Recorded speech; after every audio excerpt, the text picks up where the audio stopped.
What if the oldest written records we possess aren't the beginning of civilization's story, but the middle? What if they're not describing the dawn of knowledge, but remembering its twilight, fragments of something that came before, preserved by people who knew they were recording the end of one world and the seed of another, in the hushed archives of museums across the world, pressed into clay tablets that predate the pyramids? The earliest Sumerian scribes left accounts that modern historians have learned to read but struggle to reconcile with everything we think we know about human history. These aren't primitive origin myths written by people learning to count and build.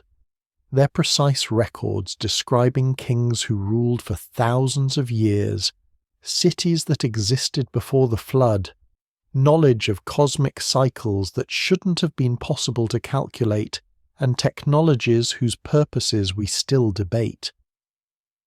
When Leonard Woolley excavated the royal tombs of Ur in the 1920s, he found more than golden treasures and ancient graves.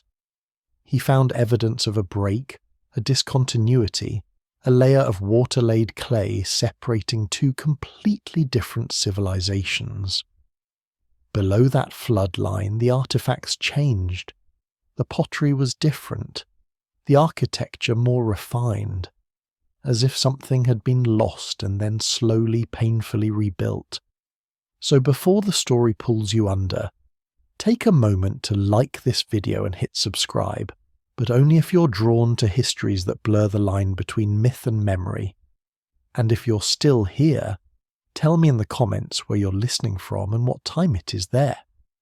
I want to imagine this ancient mystery stretching across the world, connecting us all in the dark.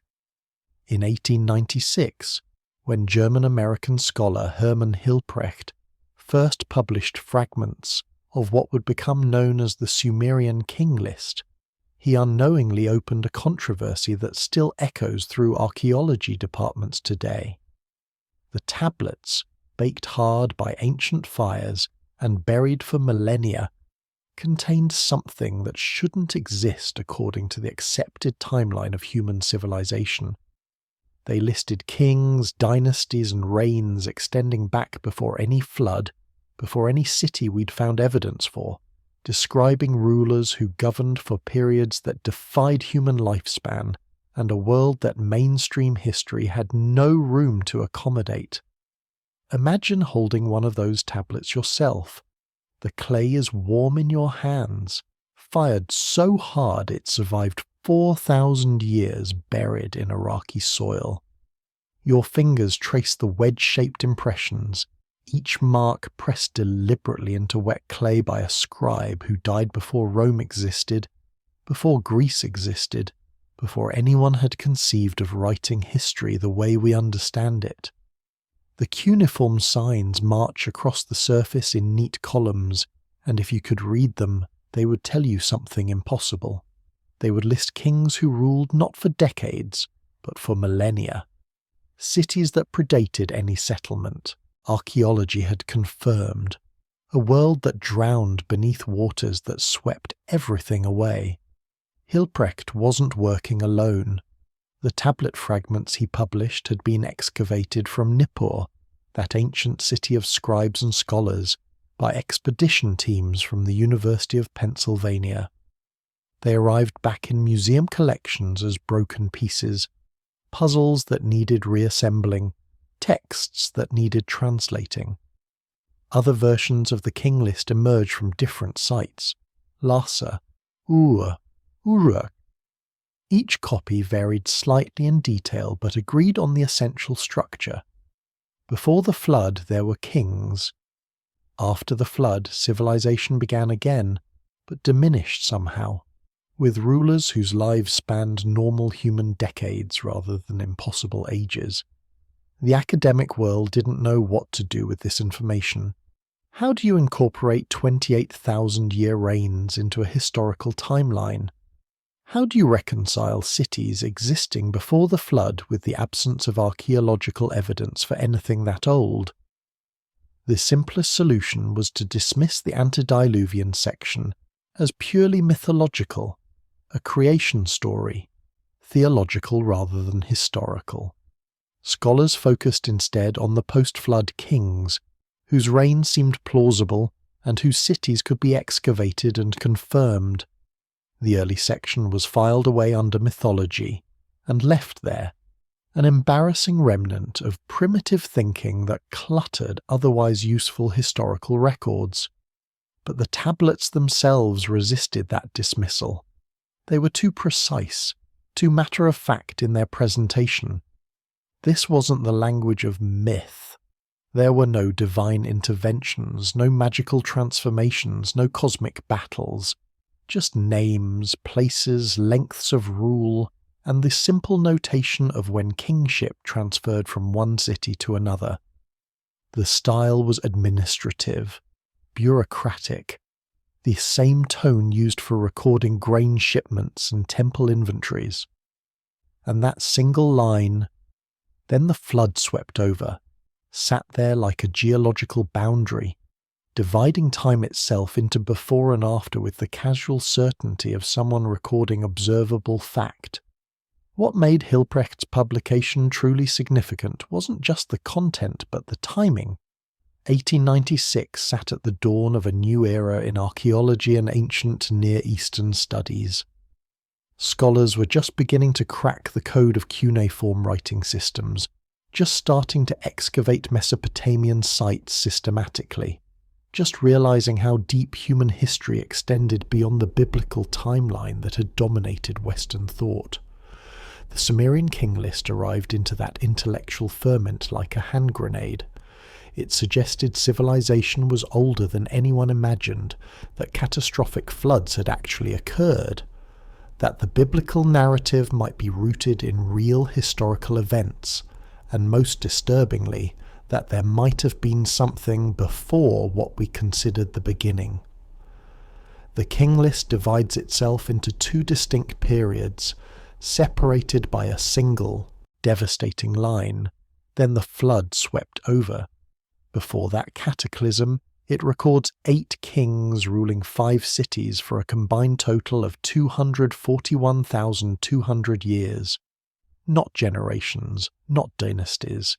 Individual kings with reigns measured in tens of thousands of years.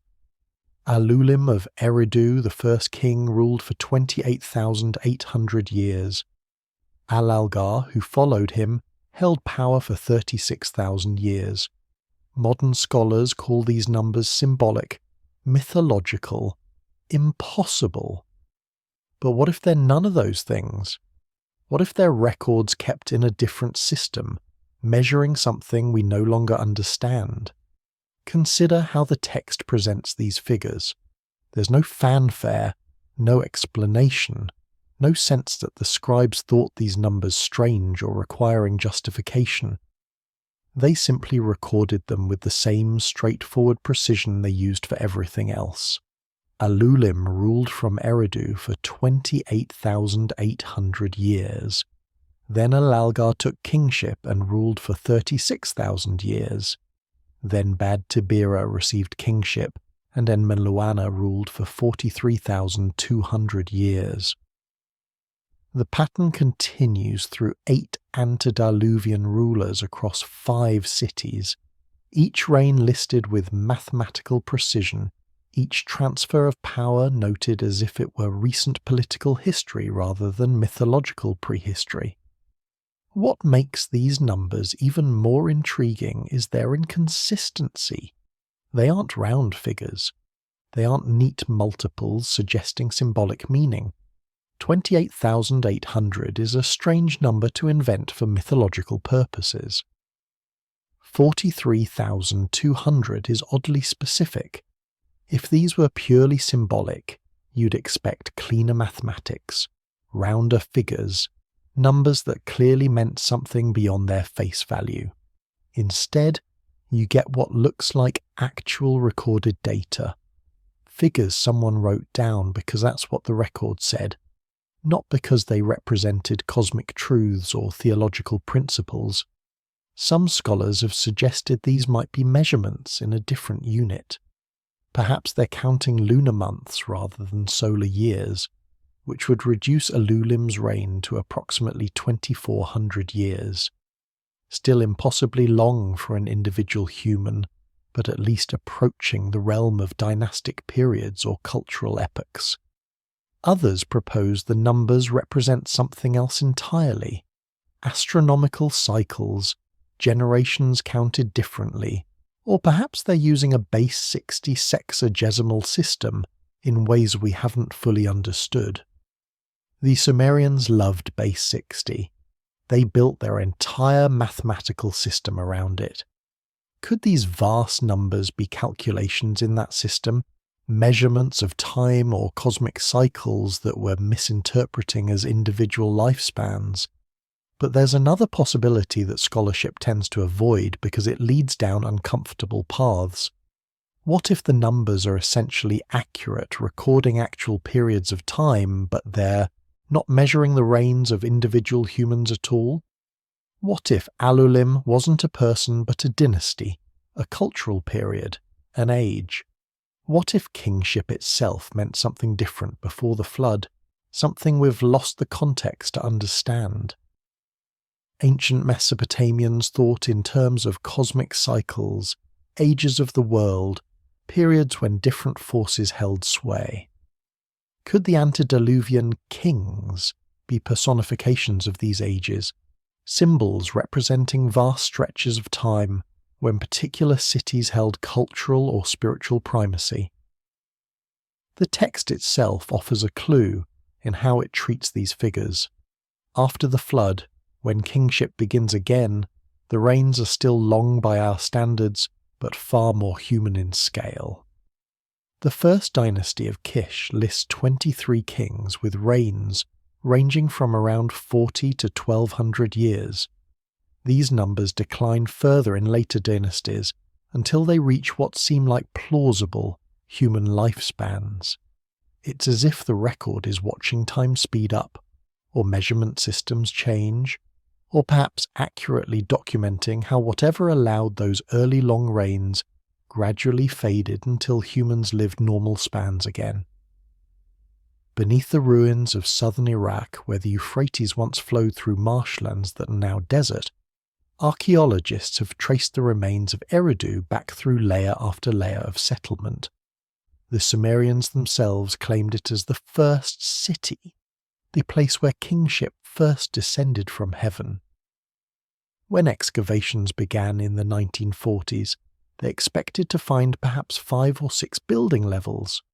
Instead, they uncovered 19 successive temples built one atop another, each more sophisticated than reason suggested, each older than seemed possible, descending through millennia until they reached flood-disturbed soil, and then, below that, something older still. The excavation of Eridu stands as one of archaeology's most humbling moments. When Fuad Safar and Seton Lloyd led the Iraqi Directorate General of Antiquities team into those ruins in 1946, they anticipated a straightforward dig. They'd excavate a Sumerian temple, document its architecture, collect artifacts and move on. Instead, they found themselves digging deeper and deeper through time, peeling back layer after layer of construction that spoke to a continuity of sacred use spanning thousands of years. Each temple had been carefully buried and a new one built directly above it, maintaining the sanctity of the location while updating the structure. 19 times this happened. 19 iterations of the same sacred space, each one adding to the accumulated holiness of the site. What struck the excavators most was the quality of the architecture. They expected primitive early structures gradually giving way to more sophisticated later temples. Instead, they found competence throughout, sophisticated mud brick architecture at every level, as if the builders always knew exactly what they were doing. The earliest temples showed understanding of load-bearing walls, drainage systems, and architectural proportion. By the time they reached the bottom levels, they were looking at construction from around 5500 BCE, far older than Sumerian civilization was supposed to be, built by people whose identity remained mysterious. And then came the flood layer. Not just one, but multiple levels of water-laid sediment interrupting the sequence of temples. The clay was different from the building material around it, sterile and deposited by water, marking periods when the site had been abandoned or inundated. Yet after each flood evidence, construction resumed, often with slightly different techniques, as if new peoples had arrived or survivors had returned with altered knowledge. The deepest levels, below the lowest flood deposits, revealed pottery and artifacts that didn't match the later Sumerian material. They were different in style, technique, and aesthetic sensibility, as if belonging to another culture entirely. The implications troubled everyone involved. If Eridu had this much occupational history, if people had been building sophisticated temples there since at least 5500 BCE, and possibly earlier, then the Sumerian civilization wasn't a sudden development around 3200 BCE as textbooks claimed. It was the culmination of thousands of years of occupation, the latest chapter in a much longer story. And those earlier chapters, the ones below the flood layers, belonged to peoples we couldn't name, cultures we hadn't identified, civilizations that mainstream archaeology had no framework to accommodate. The temple sequence also validated something the King List claimed, that Eridu was first. Whatever else might be questioned about these ancient texts, they got this right. Eridu was where it began, where people first built sacred spaces, where some form of organized urban or proto-urban life took root in southern Mesopotamia. The Sumerians didn't invent this claim for political purposes. They were remembering an actual truth about their past, preserving knowledge that archaeological excavation would eventually confirm. If they were right about Eridu being first, what else might they have been right about? When Leonard Woolley's team dug deep into the royal cemetery at in 1929, they broke through ancient graves, through pottery sherds and broken walls, through the accumulated debris of centuries until their spades hit something that stopped them cold. A layer of water-laid clay, absolutely sterile, 8 feet thick in some places, stretched across the excavation without a single artifact, without a trace of human presence. It was the kind of deposit left only by massive flooding, the kind that drowns landscapes and buries cities. And below it, on the other side of that geological silence, they found different pottery, different architecture, as if the civilization that came after the flood had to relearn everything the hard way. Woolley knew immediately what he'd found. Or rather, he thought he knew. In the excitement of discovery, he announced to the press that he'd found evidence of Noah's flood, the biblical deluge, proof that the story was rooted in historical fact. The newspapers loved it. The public loved it. Here was archaeology validating scripture, science confirming faith, the modern world's machinery of excavation and analysis bringing ancient truth to light. But the reality, as it emerged through more careful analysis, was both more complex and more interesting than a simple confirmation of biblical narrative. The flood deposit at was real. 8 feet of sterile clay doesn't lie. Water had inundated this region, depositing sediment, burying everything beneath it, and then receding to allow reoccupation. But when other sites in southern Mesopotamia were examined, flood layers appeared at different levels, different dates, sometimes multiple times. There wasn't one great flood. There were many floods, periodic inundations that struck different cities at different times across centuries or millennia. The region was prone to catastrophic flooding. The Tigris and Euphrates could overflow their banks with devastating force. Seasonal floods, storm surges from the Persian Gulf, breached levees, and failed water management could all produce localized disasters that would seem like the end of the world to those experiencing them. Yet something about the flood layer was different. Its thickness, its extent across the excavation area, the complete absence of any contamination from human occupation, and most tellingly what lay below it, suggested this particular flood was worse than most. Below that clay barrier, Woolley's team found a different cultural assemblage. The pottery was painted in styles that didn't match later Sumerian ware. The architecture used different building techniques. Even the way people buried their dead had changed. It was as if the flood marked a genuine break in cultural continuity, a moment when one way of life ended and another different one began. The dates were problematic. Radiocarbon dating wouldn't be developed for another decade, so Woolley's team relied on pottery typology and architectural analysis to estimate age. They placed the flood somewhere around 3500 to 4000 BCE, which was old but not impossibly ancient.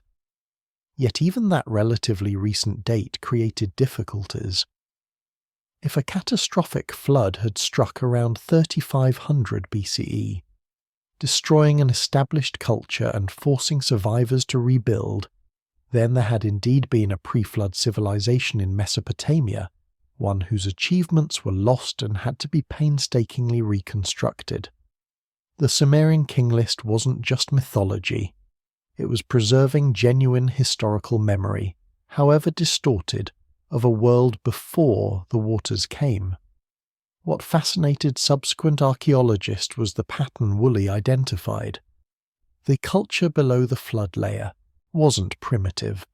It was sophisticated, producing fine pottery, constructing permanent buildings, engaging in trade networks that brought materials from distant regions.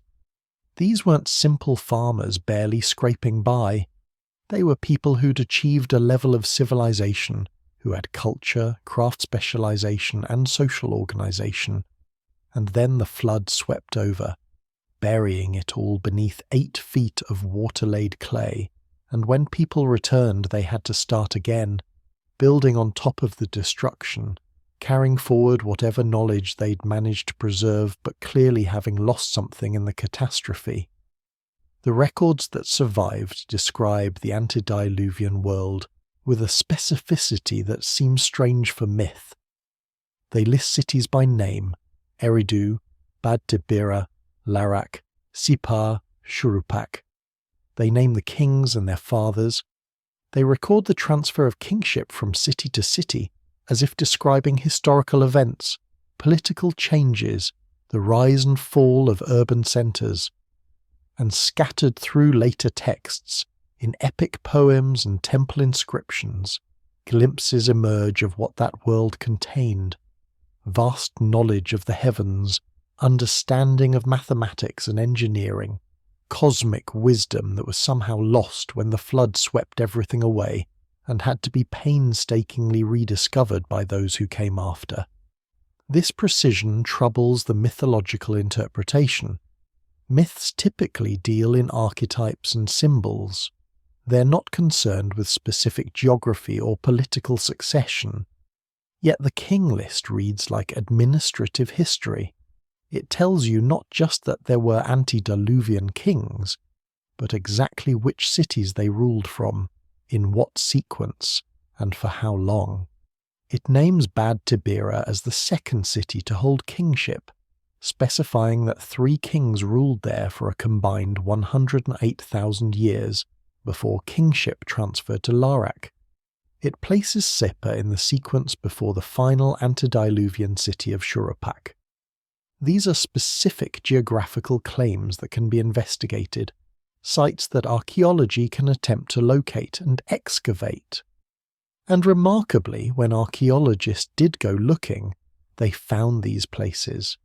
Shuruppak was excavated at Tel Farah, and revealed to be a real city with a real flood layer. Sippar's ruins were identified at Tel Abu Haba in the late 1800s. Bad Tibira has been tentatively identified with the site of Tel al-Madain, though excavation has been limited. These weren't invented locations, they were actual urban centres that existed in the landscape of ancient Mesopotamia.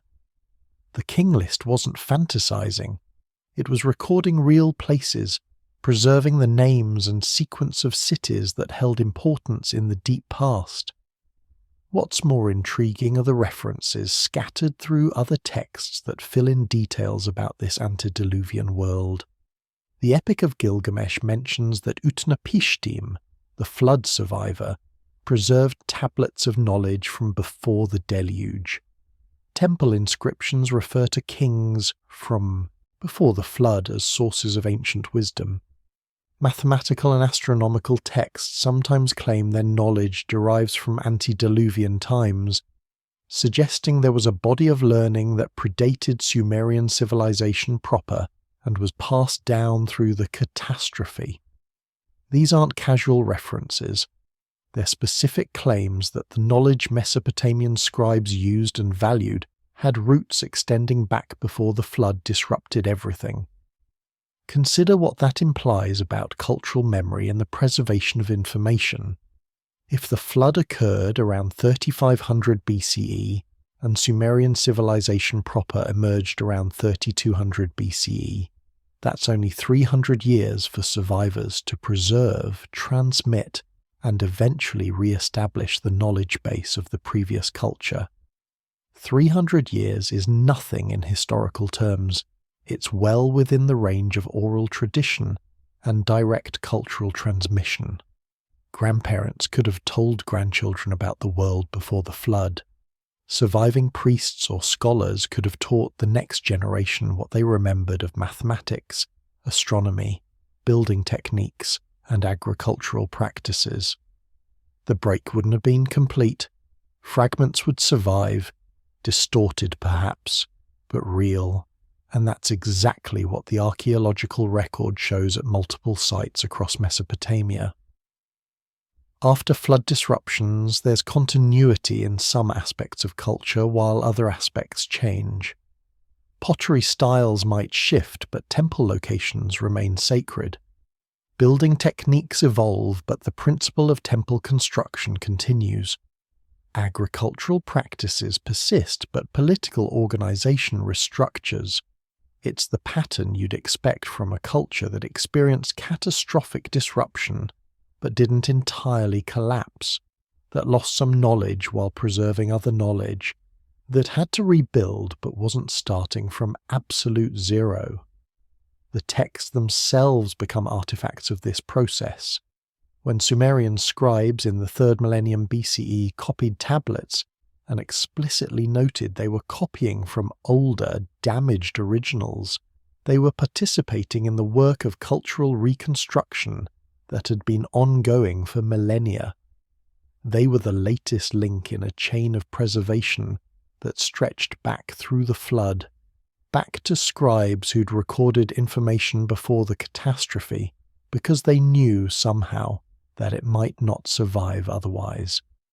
The obsessive copying, the multiple versions of the same texts, the careful notation of sources and dates, all of it speaks to a civilization deeply aware that knowledge could be lost, that had perhaps already lost knowledge once and was determined not to let it happen again. One of archaeology's most persistent puzzles is how quickly Sumerian civilization achieved sophistication. Around 3200 BCE, writing, mathematics, astronomy, monumental architecture, bronze working, and urban planning all appear in southern Mesopotamia not gradually, not experimentally, but already refined. The earliest mathematical tablets demonstrate understanding of complex calculations. The first astronomical texts track celestial movements with precision. The initial examples of writing aren't crude pictograms, but a system already capable of expressing abstract concepts. It's as if someone pressed fast forward on human development, or as if these weren't innovations at all, but memories, pieces of knowledge being reconstructed from fragmentary records of what came before. Think about how innovation normally works. You can trace the development of most technologies through stages of increasing complexity. Pottery begins crude and hand-formed, gradually becoming refined as potters discover better techniques. Architecture starts simple and evolves towards sophistication, as builders learn through trial and error what works and what doesn't. Writing systems begin with basic pictograms and slowly develop the ability to express more abstract concepts. Everywhere we look in human history, we see this pattern of gradual improvement, experimental phases, dead ends that get abandoned, and slow refinement over generations. But Sumerian civilization doesn't follow this pattern. When writing first appears in the archaeological record around 3200 BCE, it's not primitive. The earliest tablets from Uruk aren't just pictograms of grain and sheep. They include numerical signs, abstract concepts, the beginnings of phonetic writing. Within a few centuries, the system can express complex legal concepts, poetry, mythology, and administrative procedures. That's not how writing develops when people are inventing it for the first time. That's how writing looks when people are reconstructing something they remember existed before, but whose details they have to work out again. The same pattern appears in mathematics. The earliest mathematical texts we possess show understanding of multiplication, division, area calculations, and even early forms of algebra. They use the base 60 sexagesimal system with confidence and sophistication, applying it to problems that go beyond simple accounting. There's no experimental phase visible in the archaeological record, no tablets showing mathematicians figuring out basic principles. Instead, we have competent mathematics appearing already formed, as if the principles were known and the task was simply applying them and writing them down. Architecture tells the same story. The temples at Uruk around 3200 BCE demonstrate sophisticated understanding of engineering principles. The White Temple sits atop a massive ziggurat platform, its walls precisely aligned to cardinal directions, its structure incorporating drainage systems and load distribution that suggests extensive prior knowledge. The builders weren't figuring this out as they went. They knew what they were doing. They'd either done it before or learned from people who had. Bronze working presents perhaps the most striking example. Bronze is an alloy of copper and tin, and getting the proportions right requires experimentation and accumulated knowledge. You need to know where to find copper ore, how to smelt it, where to source tin, which is relatively rare, and how to combine them in ratios that produce usable metal. Yet bronze artifacts appear in Mesopotamia without the long experimental record we'd expect. The early bronzes show competent metalworking, proper alloy ratios, sophisticated casting techniques. It's as if metallurgical knowledge arrived already developed, perhaps brought by people who'd known it before, perhaps reconstructed from fragmented memory of how it used to be done.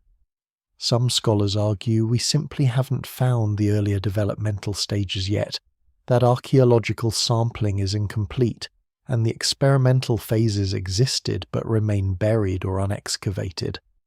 That's possible. Mesopotamia is vast and much of it remains unexplored.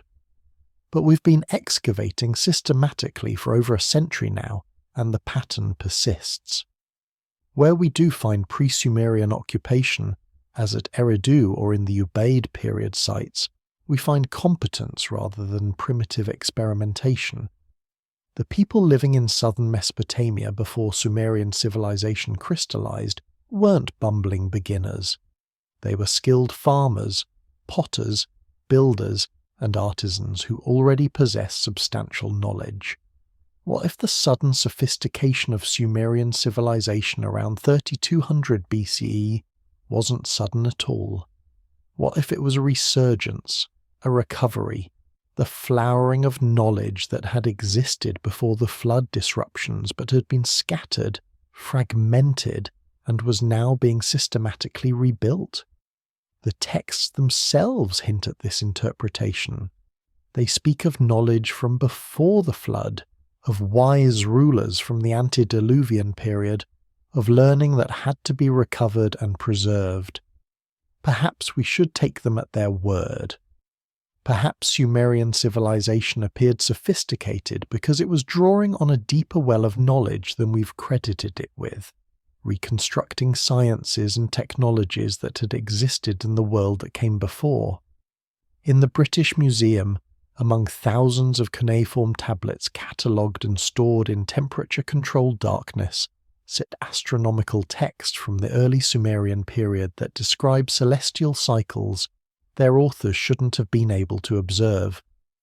The precession of the equinoxes takes 25,772 years to complete. The Sumerians knew about it. They track the movements of planets with accuracy that required generations of sustained observation. They calculated eclipse cycles, understood the relationship between lunar and solar years, and maintained records of stellar positions that suggested watching the sky wasn't new to them, but something they'd been doing far longer than their supposed emergence from primitive agriculture would allow.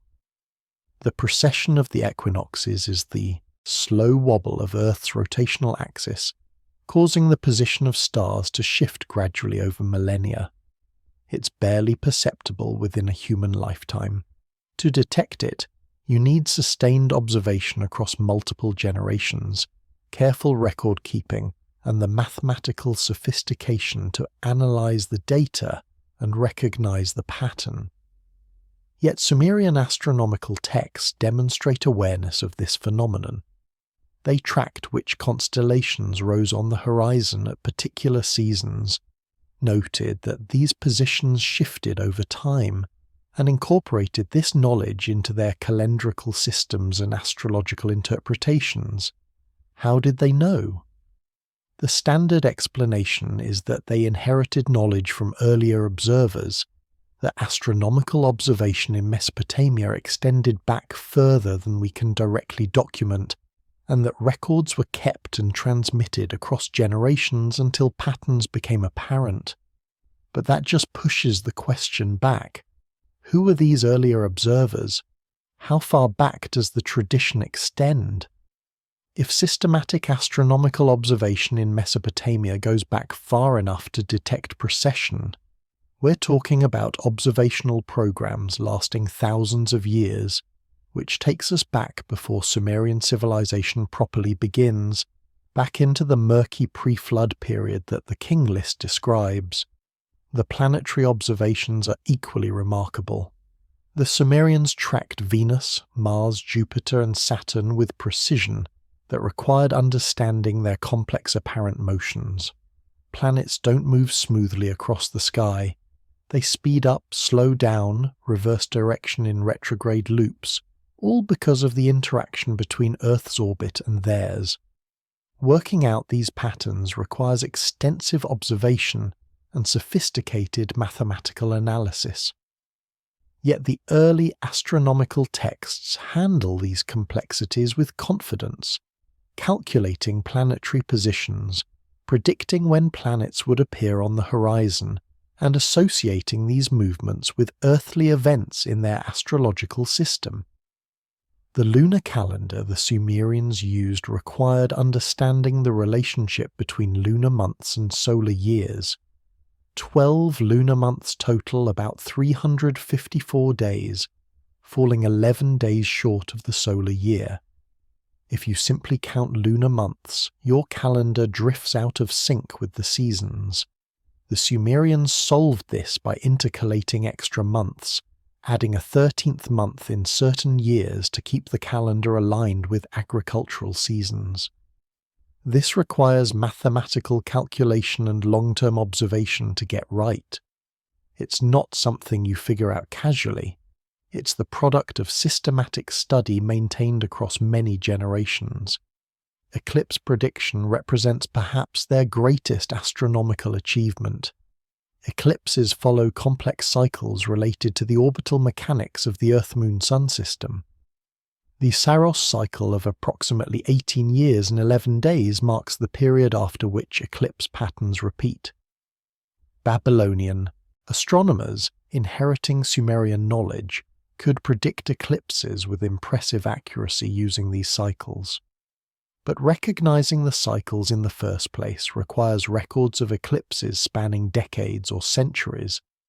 Someone had to observe, record and analyze these rare events over long enough periods to detect the patterns. What strikes modern astronomers most about these ancient texts is how observational they are.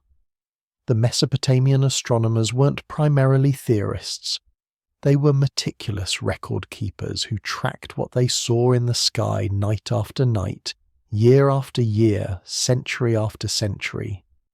The tablets record specific observations. On such and such a date, Venus appeared 3 fingers above the horizon at dawn.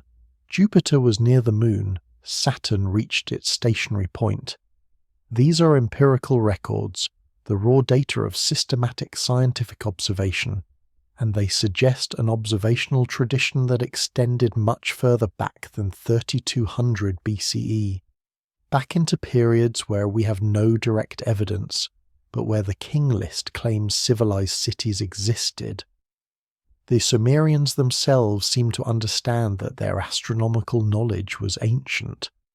They attributed its origins to the antediluvian period, claiming that wise kings and priests from before the flood had watched the heavens and passed down their knowledge.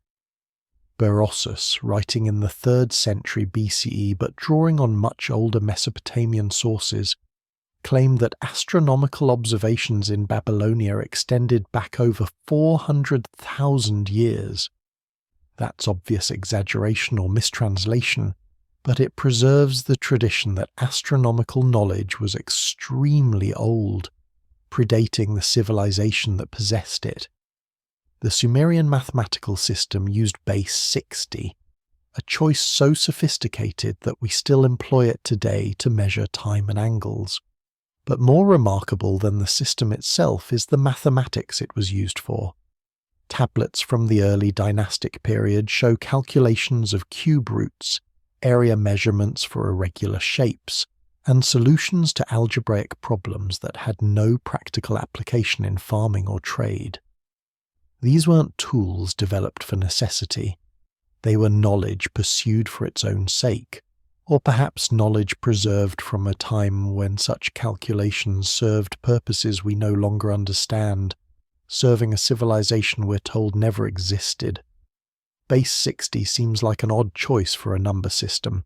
We use base 10 because we have 10 fingers, and most human cultures developed decimal systems for that simple reason. But base 60 offers mathematical advantages that only become apparent when doing sophisticated calculations. It's highly divisible, with factors of 2, 3, 4, 5, 6, 10, 12, 15, 20, and 30. This makes fraction work much easier. You can express 1/2, 1/3, 1/4, 1/5, and 1/6 all as simple divisions with no remainders. For astronomical calculations involving time and circular measurements, base 60 proves remarkably efficient. But that efficiency suggests the system was chosen deliberately by mathematicians who understood its advantages, not stumbled upon by farmers trying to count sheep. The Sumerians didn't just use base 60 for some calculations while using other systems elsewhere. They committed to it fully, building their entire mathematical framework around it.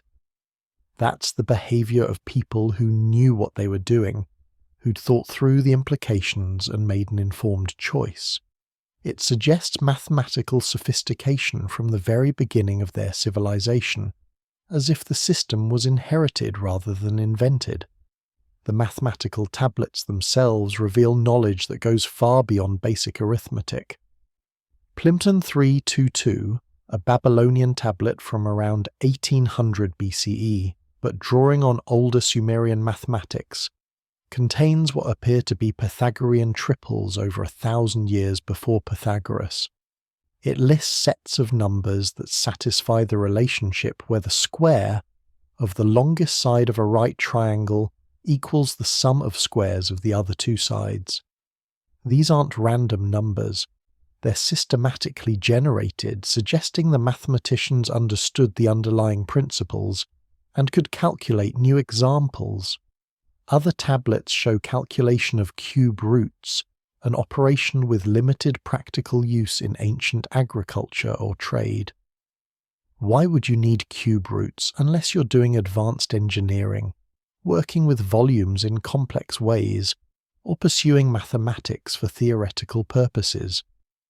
The tablets also demonstrate understanding of what we'd call algebraic thinking, setting up problems with unknown quantities and solving for them using systematic procedures.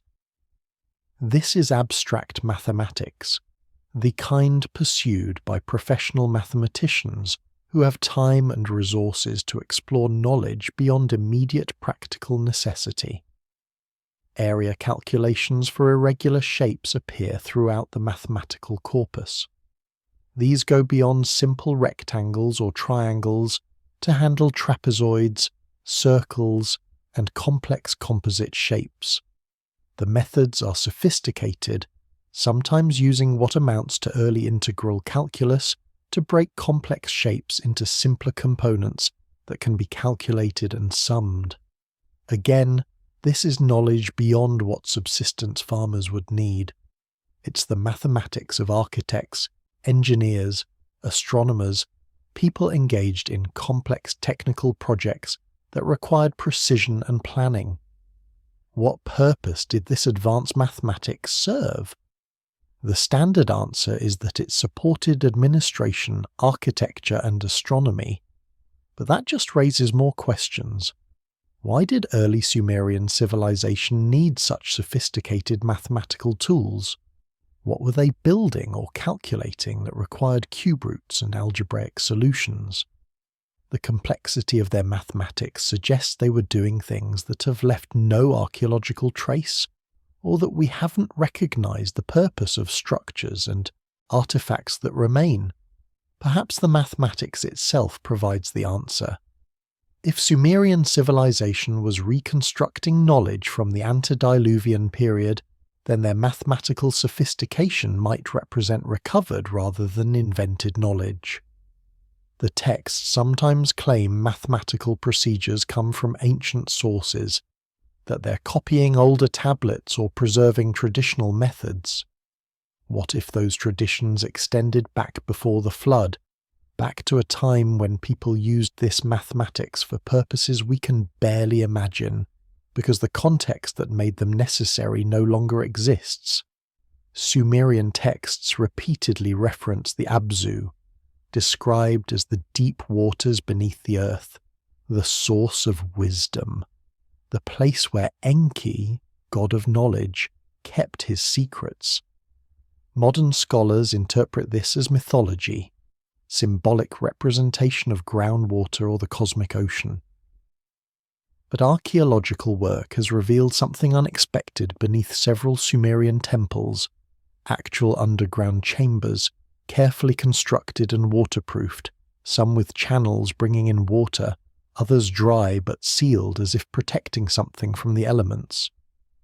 Were these the real Abzu, physical libraries where knowledge was stored in the coolness below ground, preserved from the heat that could crack clay and the humidity that could dissolve it? The word Abzu literally means deep water, or primordial waters, and in Sumerian cosmology it represented the realm of fresh water beneath the earth, distinct from the salt waters of the sea. Enki, the god of wisdom, crafts and magic, ruled this realm, and from it all knowledge flowed. The texts describe the Abzu as containing the me, the fundamental principles or divine powers that made civilization possible: kingship, priesthood, writing, mathematics, music, craftsmanship, all the arts and sciences that elevated humans beyond animals. To access deep wisdom, one had to descend into the Abzu, literally go down into the depths where Enki kept his secrets. For decades, archaeologists treated this as pure symbolism. The Abzu was a mythological concept, a way of talking about the mysterious sources of fresh water in a desert land, perhaps representing the aquifer that sustained agriculture and life. But excavations at multiple sites began turning up actual underground structures that matched the textual descriptions too closely to be coincidental. At Eridu, Enki's primary cult center, excavators found subterranean chambers beneath the temple complex, some with sophisticated waterproofing, others with channels that brought groundwater into contact with the sacred spaces. These weren't simple wells or cisterns. They were constructed rooms, carefully built with baked brick, sealed with bitumen to prevent water damage, and accessed by stairways descending below ground level. Some contained installations suggesting ritual use: basins, offering tables, spaces clearly designed for priests to perform ceremonies in the cool darkness below, the temple.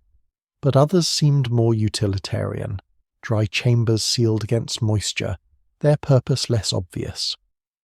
Could these have been storage spaces for tablets, for records and knowledge that needed protection from the harsh Iraqi climate? Clay tablets are remarkably durable once baked, but they're vulnerable to moisture and temperature extremes. Repeated wetting and drying can cause them to crack and crumble. Extreme heat can make them brittle. The most effective way to preserve tablets for millennia would be to store them underground in sealed chambers where temperature remained constant and humidity controlled. The Abzu chambers, if that's what they were, would have provided exactly these conditions. Cool, dark, dry, or with carefully controlled water presence, they were ideal archives for preserving knowledge across generations. The texts themselves support this interpretation. Multiple references describe descending into the Abzu to consult ancient knowledge, retrieving wisdom from the depths, bringing up secrets that had been stored below. When Sumerian priests needed to consult old records, to check precedents for rituals, to recover half-forgotten knowledge, the texts describe this as going down to the Abzu, entering Enki's realm, accessing the stored wisdom. That sounds less like mythology and more like an actual practice. Priests descending into underground archives to retrieve and consult old tablets. At Ur, excavators found similar subterranean structures associated with the temple complex. At Uruk, beneath the Iana district, underground chambers suggested use for storage or ritual purposes that brought humans into contact with the symbolic depths. At Nippur, that city of scribes and scholars, the Temple of Enlil had underground components that might have served archival functions. The pattern repeated across multiple sites, suggesting this wasn't a local peculiarity but a widespread practice in Mesopotamian temple architecture. What makes this particularly intriguing is the emphasis Mesopotamian civilization placed on preserving old knowledge. We found countless tablets that explicitly identify themselves as copies of ancient originals. Scribes would note that they were copying a damaged tablet, that the source was partially illegible, that they were preserving wisdom from earlier periods. This wasn't casual record keeping.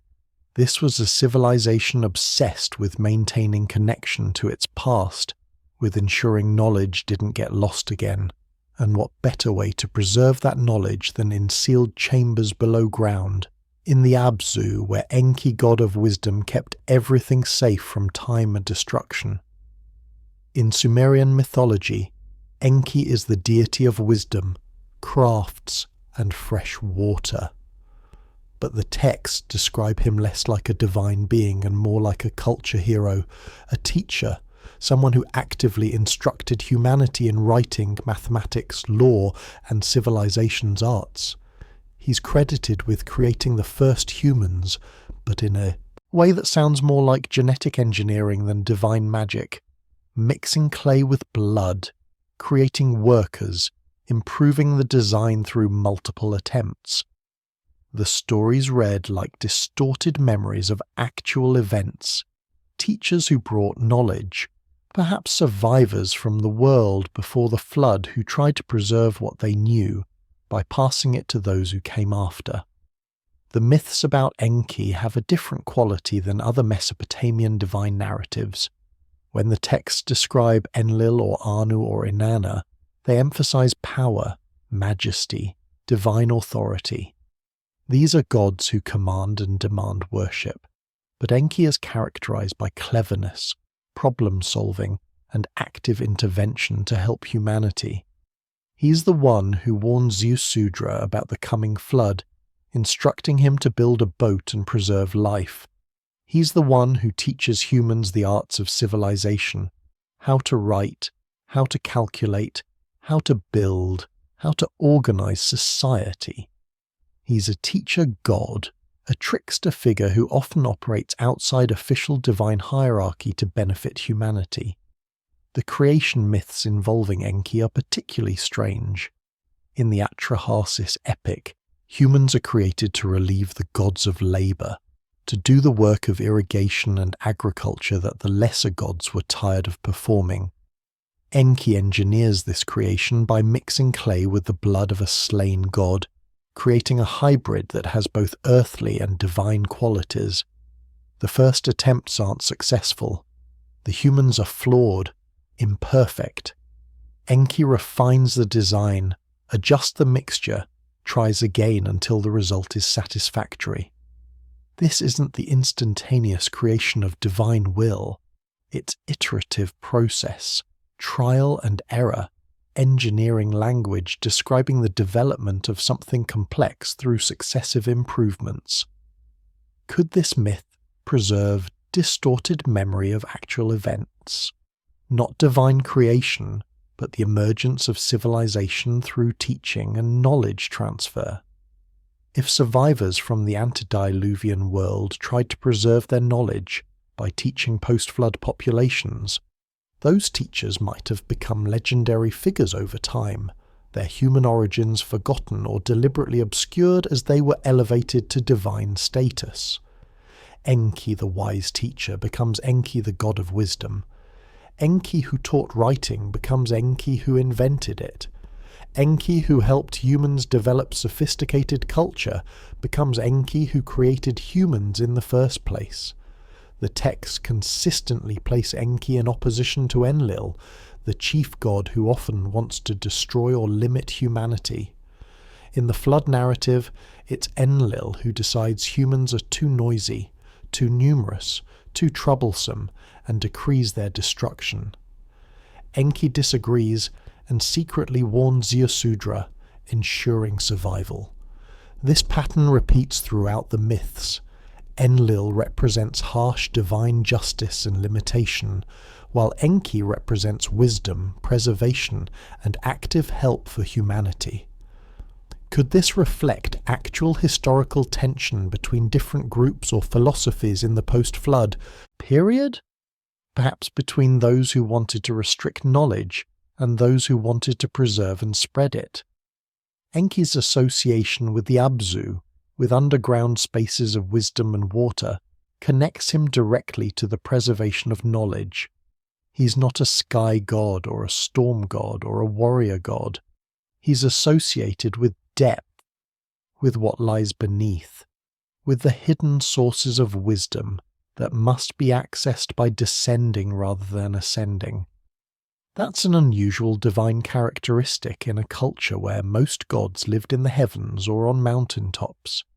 Enki's realm is below, in the waters beneath the earth, in the underground chambers where secrets are kept safe from destruction. The myth of Enki and Inanna provides another intriguing detail. Inanna, Queen of Heaven, descends to the Abzu to visit Enki, and through trickery steals the Me, the divine powers that encompass all the arts of civilization. She gets Enki drunk at a banquet, and in his intoxication he gives her the Me, which she quickly loads onto her boat and flees back to her city of Uruk. When Enki sobers up and realizes what happened, he sends servants to retrieve the stolen powers, but Inanna escapes with them. The story explains how Uruk became a center of civilization, but it also describes the Me as things that can be physically possessed, loaded onto boats, stolen and transported. That sounds less like abstract divine qualities and more like actual knowledge. Tablets, perhaps, or trained scribes, or technical know-how that could be literally moved from one place to another. What if Enki represents not a god but a tradition? The knowledge keepers, the preservers of antediluvian wisdom, the teachers who worked to ensure that what had been lost in the flood wouldn't be lost forever. Human beings who became mythologized over generations until their human origins were forgotten. But their essential role as bringers of wisdom, teachers of civilization, remained embedded in the stories. The myths describe exactly what you'd expect if survivors from a sophisticated culture tried to pass their knowledge to less developed populations after catastrophic disruption. Teaching, patience, repeated attempts, strategic preservation of the most important knowledge in protected spaces, and tension with those who wanted to control or restrict that knowledge transfer. The Apkallu, or Seven Sages, appear throughout Mesopotamian tradition as beings who emerged from the sea before the flood and taught humanity the arts of civilization. They're described in terms that blur the line between human and divine, depicted in art as composite figures, part human and part fish, as if symbolizing their emergence from water or their nature as survivors of the Deluge. The texts name them individually, list what each one taught, and specify that they appeared before the flood swept over. After the catastrophe, they were gone, but what they'd taught remained, fragmentary and half-remembered, this seed from which Sumerian civilization grew. The tradition of the Apkallu extends across millennia of Mesopotamian literature, from early Sumerian texts through Babylonian and Assyrian periods. The Seven Sages appear consistently as culture heroes, teachers who brought knowledge to humanity when it was still primitive and unformed. King lists and religious texts name them. Uana, also called Adapa, was the first and most important, credited with establishing the principles of civilization itself. Uanaduga, Enmeduga, Enmegalama, Enmebuluga, Anenlilda, and Utuabzu followed, each associated with specific cities and specific knowledge they imparted. What's remarkable is how the texts describe their appearance. In Assyrian palace reliefs from the first millennium BCE, the Apkallu are carved as protective spirits flanking doorways and important rooms. They're shown with human bodies but fish scales, or wearing fish skin cloaks, or with fish heads draped over their human heads like hoods. The imagery is consistent. These beings came from water, emerged from the sea, brought knowledge from somewhere beyond or before the normal world. To ancient artists trying to depict beings who bridged two realms, the fish symbolism made perfect sense. These were people who survived the flood, who came through water, whose origins lay in a world that had drowned. The texts are specific about what each sage taught. Uana brought the principles of kingship, the foundations of urban organization, the arts that separated civilized life from barbarism. Others taught specific crafts, metallurgy, agriculture, building techniques, divination, medicine. The knowledge is practical and technical, the skills necessary to rebuild civilization after catastrophe. This isn't mythology in the sense of explaining cosmic origins or moral lessons. This is cultural memory preserving the names and contributions of actual teachers, individuals or groups who possessed knowledge and passed it on to those who needed to learn. Berossus, that Babylonian priest writing in Greek during the Hellenistic period, provides the most detailed description. He claims the first sage, Oannes, emerged from the Red Sea near Babylon in the early morning. He had the body of a fish with a human head beneath the fish head, and human feet extending below the fish tail. During daylight hours he taught humans letters, sciences, arts, and crafts. He showed them how to build cities, found temples, establish laws, and understand geometry.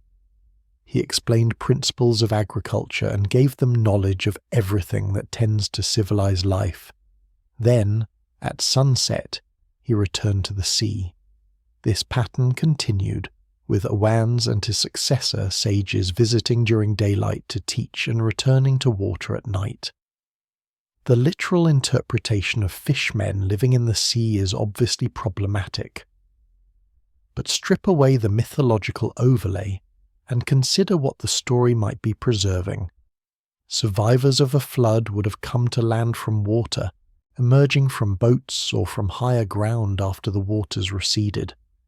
To people who later heard the stories but hadn't experienced the event, these flood survivors might naturally be described as coming from the sea, as being associated with water, as having somehow lived through or in the deluge.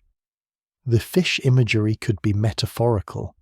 These were people who survived when the world drowned, who were at home in water when others perished, who brought knowledge from the drowned world to the new one. The tradition is emphatic that the sages appeared before the flood and that their direct presence ended with the catastrophe. After the waters receded, there were no more Apkallu teaching humanity directly. But their knowledge remained, passed down through human teachers who'd learned from them, preserved in the skills and techniques they'd taught, fragmentarily remembered in texts that tried to record what they'd said. It's exactly the pattern you'd expect if actual pre-flood teachers had worked to preserve knowledge, successfully transmitting enough that civilization could rebuild, but not surviving themselves, or not remaining as a visible presence in the post-flood world. Mesopotamian kings routinely claimed descent from or connection to the Apkallu.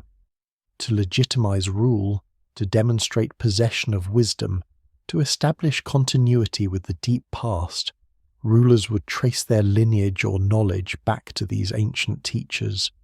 Inscriptions describe kings consulting the wisdom of the Apkallu, following their principles, rebuilding temples according to their original plans. This wasn't empty propaganda. This was a civilization that genuinely believed its foundational knowledge came from these ancient sources, that what they knew about building, governing, calculating, and organizing society had been taught by the sages from before the flood. Modern archaeological excavation has confirmed that Shuruppak, the last city listed in the King List before the flood, was a real place. The ruins lie beneath the modern site of Tel Farah in Iraq. When excavated in the early 1900s, it revealed something remarkable: evidence of massive flooding around 2900 BCE, followed by temporary abandonment and then resettlement.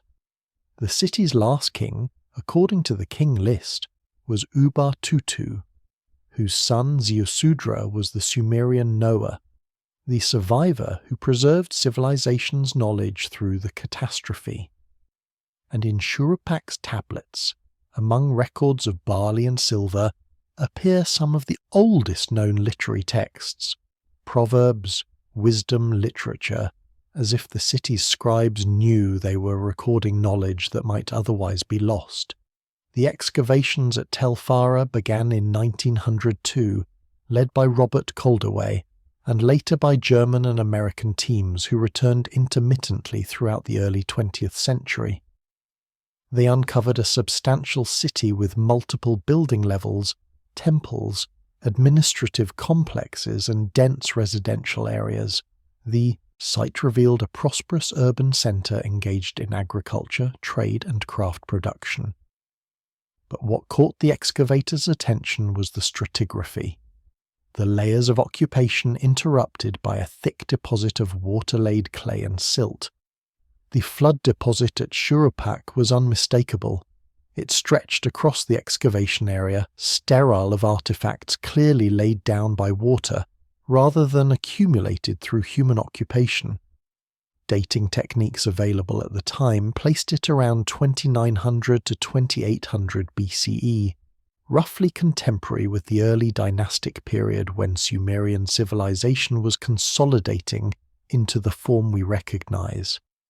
Above the flood layer, occupation resumed with slightly different pottery styles and building techniques, suggesting either new inhabitants or survivors who'd returned after abandonment and were rebuilding with altered practices.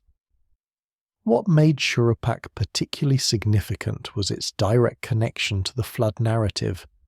This wasn't just any ancient city with evidence of flooding. This was the specific city the Sumerian texts named as the last antediluvian capital, the place from which Ziusudra, the flood hero, supposedly came. The King List stated that Ubatutu ruled Shuruppak before the flood, and that his son survived to preserve civilization. Finding flood evidence at exactly this location validated the textual tradition in a way that sent ripples through both archaeology and biblical studies. The flood story had a real location, a real stratum of destruction, and correspondence with the specific chronological period. The tablets recovered from Shuruppak added another layer of intrigue. Among the thousands of economic and administrative texts recording barley loans, silver weights, and temple inventories were literary works that stood among the oldest known. The Instructions of Shuruppak, a wisdom text where a father advises his son, was found in multiple copies.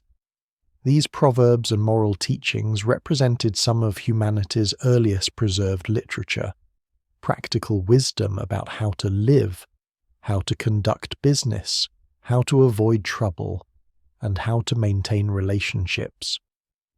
The text presents itself as the advice of Shuruppak, a sage or king, to his son Ziusudra. The significance of finding this text at this location cannot be overstated. Here was a real city, flooded around the time the text described, producing literature that named the characters from the flood narrative. Shuruppak the sage advising Ziusudra, his son, wasn't pure invention. These were names associated with a real place where people really lived, where scribes really worked, where knowledge was really being recorded and preserved. The Instructions of Shuruppak reads like exactly what it claims to be, a father's wisdom passed to a son who would need it to survive what was coming. Were the scribes of Shuruppak aware they lived in a flood-prone region? Did they know catastrophe was possible, perhaps even likely? The care they took in recording wisdom literature, the multiple copies of the instructions, the preservation of proverbs and practical knowledge alongside economic records, suggests a culture that valued the transmission of information across generations. Whether they specifically anticipated the flood that would strike their city, or simply understood in general terms that knowledge could be lost, and therefore must be carefully preserved, they acted like people who knew that what they recorded might be all that survived them. After the flood at Shuruppak, occupation resumed, but the city never regained its former prominence. The resettlement was smaller, less wealthy, less influential in the larger Sumerian political world. It was as if something vital had been lost in the catastrophe, some concentration of knowledge or population or resources that couldn't be fully replaced. The city continued for centuries but in diminished form, gradually declining until it was finally abandoned around 1800 BCE. But its tablets survived, buried in the ruins, preserving both the mundane and the meaningful, the economic records and the wisdom literature, everything that would allow future archaeologists to reconstruct not just that the city existed, but what its inhabitants thought was worth preserving. When George Smith announced in 1872 that he'd discovered a Babylonian account of the flood among tablets from Nineveh's library, the world reacted with shock. Here was a story older than Genesis describing the same catastrophe in remarkable detail. But the Epic of Gilgamesh contains more than flood narrative. It describes Gilgamesh's quest to visit Utnapishtim, the flood survivor, who lives beyond the world's edge and guards ancient knowledge. The hero's journey takes him through landscapes that sound less like mythology and more like distant memory, a tunnel through mountains, a garden of precious stones, a ferryman who crosses waters that bring death to touch.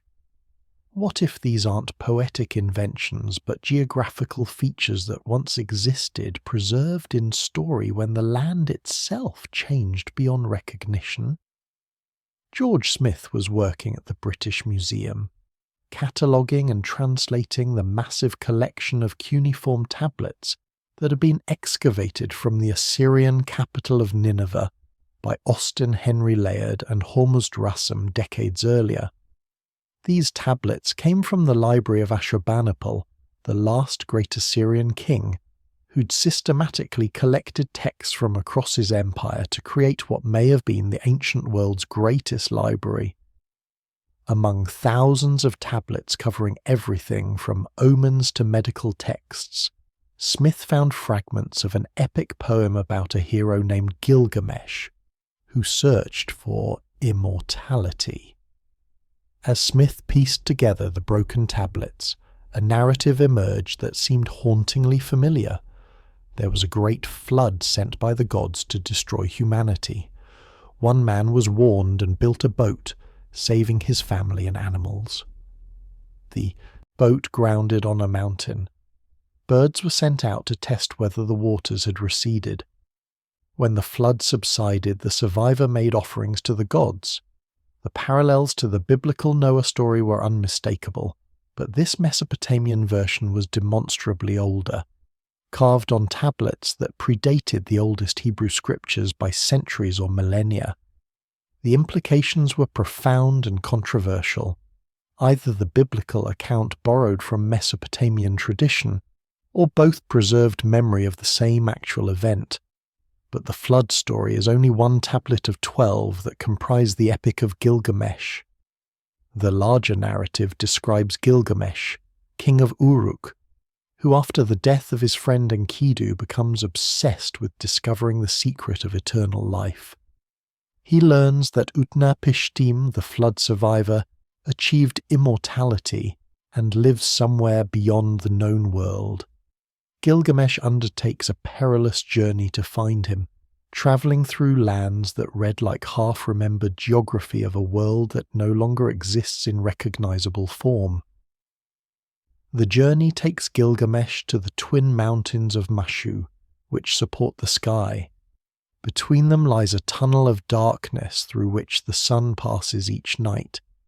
Gilgamesh travels through this tunnel, walking in complete darkness for 12 leagues, until he emerges into a garden of precious stones, where trees bear fruit made of gems and carnelian. He meets Siduri, a divine tavern keeper who lives beside a sea, and she directs him to Urshanabi, the ferryman who can cross the waters of death to reach Utnapishtim's dwelling place beyond. These details are oddly specific for pure fantasy. Twin mountains flanking a dark passage sound like a description of a mountain pass or canyon that early travellers might have used as a route. A garden of precious stones could be metaphorical, or could describe a region rich in minerals and gems that seemed fantastical to lowland Mesopotamians, unfamiliar with mountain geology. The sea Gilgamesh must cross to reach Utnapishtim is described as containing waters of death that destroy anyone who touches them, which might preserve memory of a dangerous water crossing, perhaps the Persian Gulf with its strong currents and unpredictable weather, or even the Red Sea.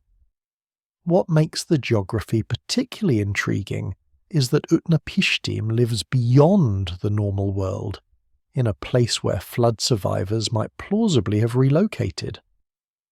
If sea levels rose at the end of the Ice Age, drowning coastal regions, then survivors might have moved to higher ground or more distant locations. From the perspective of people who later repopulated the drowned lands, these survivors would indeed be living beyond, in marginal regions that seemed like the edge of the world. The journey to reach them would involve crossing dangerous waters and traversing unfamiliar landscapes that later became legendary as the geographical knowledge faded. When Gilgamesh finally reaches Utnapishtim, the flood survivor tells him the story of the deluge and reveals that he achieved immortality only through that unique circumstance, that the gods granted it specifically because he survived the catastrophe. He cannot give Gilgamesh eternal life, but he tells him of a plant growing at the bottom of the sea that can restore youth. Gilgamesh dives down, retrieves the plant, but then loses it to a serpent while bathing on his return journey.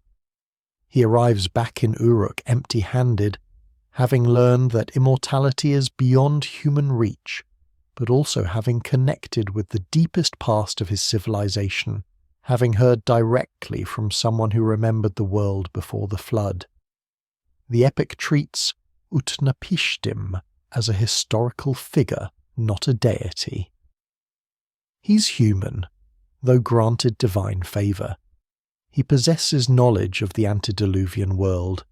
He guards the memory of what was lost.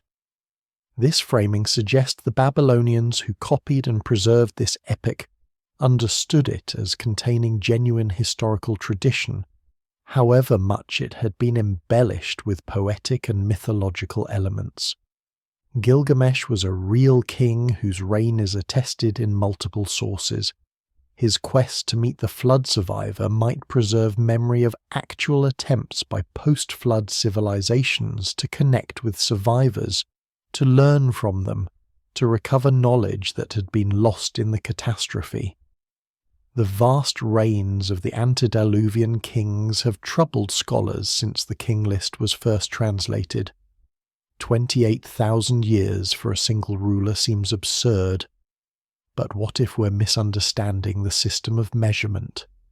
Some researchers have suggested the numbers represent months rather than years, reducing Alulim's reign to a more manageable 2,400 years. Still too long, but closer to comprehensibility. Others propose the figures are symbolic, representing qualities rather than quantities. But a third possibility exists. What if the numbers are accurate, but they're measuring something that isn't individual human lifespans? What if they're recording dynasties, or cultural periods, or astronomical cycles that the ancients considered reigns of cosmic forces rather than earthly kings? The problem of the long lifespans has generated more scholarly ink than perhaps any other aspect of the Sumerian King List. Modern sensibilities reject the possibility of individual humans living tens of thousands of years. Biology doesn't support it. No culture has ever documented such longevity. The numbers must mean something else, must be symbolic or mistranslated or measuring different units than we assume. Yet the text itself provides no indication that these numbers should be interpreted as anything other than straightforward time measurements. The scribes recorded them with the same matter-of-fact tone they used for everything else. The lunar month theory has appeal because ancient Mesopotamians used both lunar and solar calendars, and confusion between them could theoretically explain inflated numbers if the Antediluvian years were actually lunar months of roughly 29.5 days. Then you divide the vast figures by 12 to get solar years. Alulim's 28,800 years becomes 2,400 years. Alulgar's 36,000 becomes 3,000. These are still impossibly long for individual humans, but become plausible for dynasties or cultural periods. The problem is that the Sumerians were sophisticated mathematicians who understood the difference between lunar months and solar years. They regularly intercalated months to keep their calendar aligned with seasons. It seems unlikely they'd confuse the two when recording their own history. The symbolic interpretation suggests the numbers represent qualities rather than quantities.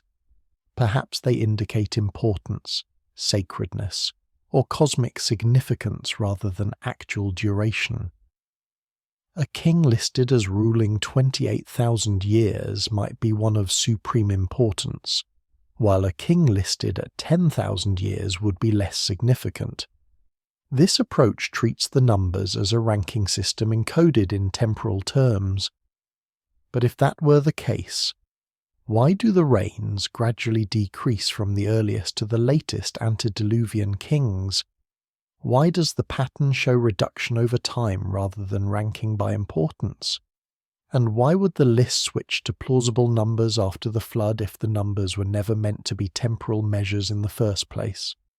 The third interpretation, that the numbers are essentially accurate but not measuring human lifespans, opens more intriguing possibilities. What if Alulim wasn't a person but a period, an epoch, an age of cultural development or astronomical cycle that lasted 28,800 years? The name would then represent not an individual but an era, perhaps named for whoever ruled or was most significant during that period, but understood by later scribes as a vast stretch of time rather than a single lifetime. This interpretation allows the numbers to be accurate while avoiding the biological impossibility of extreme human longevity. Ancient Mesopotamians thought cyclically about time. They tracked astronomical cycles, recognized that celestial movements repeated over vast periods, and organized their cosmology around these repetitions. The precession of the equinoxes takes approximately 25,800 years. The reigns of the 8 antediluvian kings total 241,200 years, which is roughly 9 1/3 precession cycles. Could these numbers be encoding astronomical knowledge, measuring cosmic ages rather than human lives? Could the antediluvian period represent the time span across which civilization watched the sky, tracked the stars, recorded observations that accumulated into the sophisticated astronomical knowledge the Sumerians demonstrably possessed? Another possibility is that the numbers preserve chronology from a different, older, calendar system that we no longer understand how to decode. The sexagesimal base 60 system the Sumerians used creates mathematical relationships that seem strange to decimal thinking.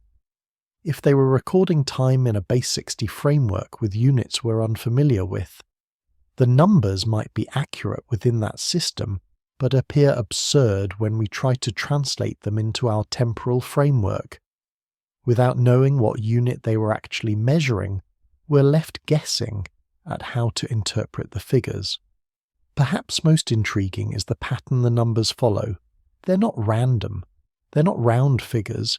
They show structure and variation that suggests real data of some kind is being recorded.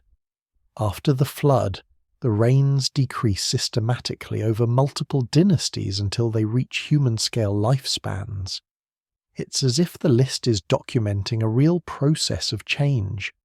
Whether that's changing measurement systems, declining lifespans in mythology, the fading of a golden age, or the gradual shift from recording cosmic ages to recording human history. Something is being measured that changes predictably over time, and the King List faithfully records that change even though we've lost the framework to interpret it correctly. The Sumerian King List isn't unique in describing impossibly long reigns before a great flood. The Egyptian priest Manetho recorded 30 dynasties of human pharaohs preceded by dynasties of gods and demigods who ruled for thousands of years. Hindu texts describe yugas, vast ages spanning hundreds of thousands of years before our current era. Berossus, a Babylonian priest writing in Greek during the 3rd century BCE, listed 10 antediluvian kings with reigns totaling 432,000 years. These traditions developed independently, separated by geography and culture. Yet they share a common structure. Normal human history preceded by an age of long-lived rulers, ended by catastrophic flood. When different cultures remember the same pattern, perhaps we're not dealing with myth, but with fragmented memory of something that actually occurred. Manetho compiled his history of Egypt in the 3rd century BCE for the Ptolemaic court. He had access to temple archives and priestly records extending back millennia, sources that have since been lost. According to his chronology, which survives only in quotations by later writers, Egyptian history before the human pharaohs included a period when gods ruled Egypt, followed by a period when demigods or spirits of the dead ruled, and then a transitional dynasty before mortal kings took power. The divine and demigod periods covered tens of thousands of years. Modern Egyptologists dismiss these early sections as mythology, focusing on the human dynasties that can be corroborated with archaeological evidence. But the structure is strikingly similar to the Sumerian King List, vast ages of divine or semi-divine rulers preceding normal human history. The Hindu Puranas describe time in even vaster scales. A Mahayuga consists of 4 ages or yugas totaling 4,320,000 years. 1,000 Mahayugas comprise a Kalpa or day of Brahma. Multiple Kalpas have passed since creation. We currently live in the Kali Yuga, the final age of the current cycle, characterized by decline and corruption. The previous ages were longer and characterized by greater human lifespans, more direct divine interaction, and higher levels of knowledge and power. This cosmic chronology dwarfs the Mesopotamian figures, but the pattern is identical. Present human history is diminished compared to vast previous ages when beings lived longer and possessed greater capabilities. Berossus, writing his Babylonica in Greek during the same period Manetho compiled his Egyptian history, drew on Babylonian temple records to present Mesopotamian history to Hellenistic readers. His account of the antediluvian period lists 10 kings ruling for 432,000 years before the flood. The numbers differ from the Sumerian King List, which gives 8 kings and 241,200 years, but both preserve the same basic tradition of very long reigns before catastrophe. Berossus also described Ouans and the other Apkallu in detail, providing the fishmen imagery and teaching traditions that supplement the earlier Sumerian sources. His work survives only in fragments quoted by later Greek and Christian writers, but those fragments demonstrate that the Mesopotamian tradition of antediluvian civilization was still being actively maintained in the Hellenistic period, centuries after cuneiform writing had begun to fade. What's remarkable about these parallel traditions is their independence. Egyptian, Mesopotamian, and Hindu civilizations developed separately. They didn't borrow these chronological frameworks from each other. Each created its own version organically from its own sources, yet all arrived at similar structures: vast previous ages of long-lived or divine rulers, followed by catastrophe, followed by diminished present-day humanity.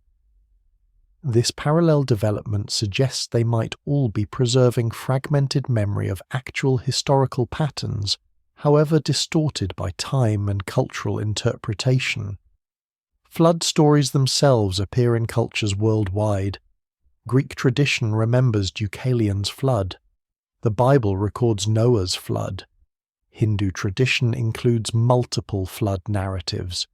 Native American traditions across both continents contain flood stories. Pacific Island cultures remember times when the sea rose. These stories vary in details but share core elements. Catastrophic flooding destroys most of humanity. A few survivors preserve themselves through foreknowledge or divine favor. After the waters recede, life begins again. Geologists now know that global sea levels rose dramatically at the end of the last ice age between roughly 15,000 and 7,000 BCE, drowning coastal regions worldwide. Humans living in those coastal areas would have experienced this as catastrophic, gradual inundation over centuries or sudden when ice dams broke and released massive floods. Cultural memory of these events could easily be preserved through oral tradition, becoming the flood stories that appear in nearly every culture.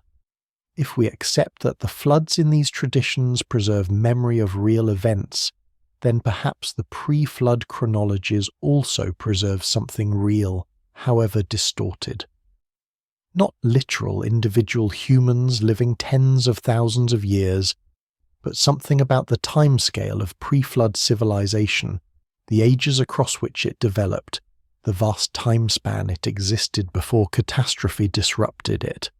The traditions might be telling us that civilization is older than we think, that sophisticated cultures existed before the flood events that ended the Ice Age, and that those cultures maintained records and knowledge across time frames we've been unwilling to consider, because they don't fit our model of gradual human development from primitive origins.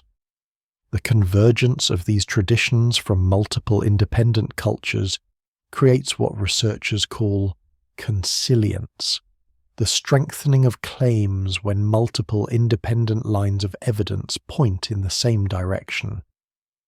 One culture remembering vast pre-flood ages might be dismissed as mythology. Three major civilizations independently preserving the same pattern becomes harder to explain away. Either there's something about human psychology that makes cultures naturally invent this specific narrative structure, or these traditions are preserving distorted but real memory of actual historical patterns that preceded recorded history as we currently define it. Academic archaeology has a complex relationship with the Sumerian King List. Scholars acknowledge its historical value for the post-flood period, using it to establish chronology for the early dynastic kings whose reigns seem plausible and whose palaces we've excavated. But when discussion turns to the antediluvian section, the academic papers become cautious, dismissive, or simply silent. The long-lived kings are mythology, we're told. The pre-flood cities are legendary. The flood itself, if it happened at all, was a local event exaggerated in cultural memory. Yet the physical evidence keeps complicating that narrative. The flood deposits Woolley found at the 18 successive building levels below flood layers at Eridu, the sudden appearance of sophisticated civilization with no apparent gradual development to explain it. This selective acceptance of ancient sources creates an uncomfortable tension in the field. When the King List says Gilgamesh ruled Uruk, archaeology confirms this and accepts the text as historical. When it lists the dynasties of Ur and Lagash and Kish, scholars use these sequences to establish chronological frameworks for the 3rd millennium BCE. The text is treated as reliable historical documentation for everything that fits comfortably within established timelines. But the moment the same document describes pre-flood kings with impossibly long reigns, it transforms in academic treatment from history to mythology, from useful source to embarrassing primitive belief that must be explained away rather than explained. The reasoning is understandable. Science operates on principles of parsimony and empiricism. Claims that contradict known biological limits require extraordinary evidence. Individual humans don't live 28,000 years. Cities haven't been found that date to the periods the antediluvian chronology would require. The flood deposits discovered at various Mesopotamian sites are localized, not evidence of a global catastrophe. Given these facts, the simplest explanation is that the pre-flood section of the King List is mythological, an origin story, a theological framework that ancient scribes themselves might not have considered literal history. But this dismissal ignores troubling details that don't fit the mythology interpretation. The precision of the records, the specific city names that archaeology has confirmed as real places, the consistent pattern across multiple independent textual traditions, the flood deposits that do exist at multiple sites even if not globally, and most importantly, the sudden appearance of sophisticated Sumerian civilization without visible developmental stages all suggest something more complex is happening. The texts might not be literally accurate in every detail, but they might be preserving distorted memory of real events, real chronologies, and real civilizations that existed before the flood disruptions. Consider how archaeology has repeatedly vindicated ancient texts that were initially dismissed as legendary. Troy was considered mythological until Heinrich Schliemann excavated it in the 1870s. The Hittites were thought to be biblical invention, until their empire's remains were discovered in the late 19th century. Linear B was assumed to be decorative marks until Michael Ventris proved it was an actual writing system recording Greek. The existence of King David was disputed until the Teldan Stele confirmed him as a historical figure. Again and again, archaeology has discovered that texts dismissed as myth or legend contained kernels of genuine historical memory, however embellished or distorted by transmission across centuries. The antediluvian section of the King List might be another case where future discoveries will prove the texts were preserving something real, however much we currently struggle to interpret them correctly. The settlements beneath the flood layers at Eridu that predate Sumerian civilization proper, the sophisticated astronomy and mathematics that appear already formed without developmental phases, the parallel traditions in Egypt and India and Mesopotamia, all independently remembering vast previous ages ended by catastrophe, these aren't comfortable facts for a model of history that assumes civilization gradually developed from primitive origins around 6,000 years ago, and that nothing significant preceded that emergence. What mainstream archaeology often ignores is not the physical evidence, which it documents meticulously, but the implications of that evidence when taken collectively rather than site by site.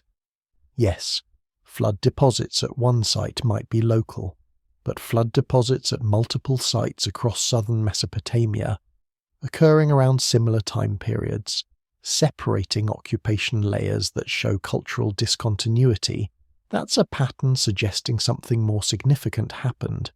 Yes, the sophisticated mathematics and astronomy of early Sumeria might have developed quickly.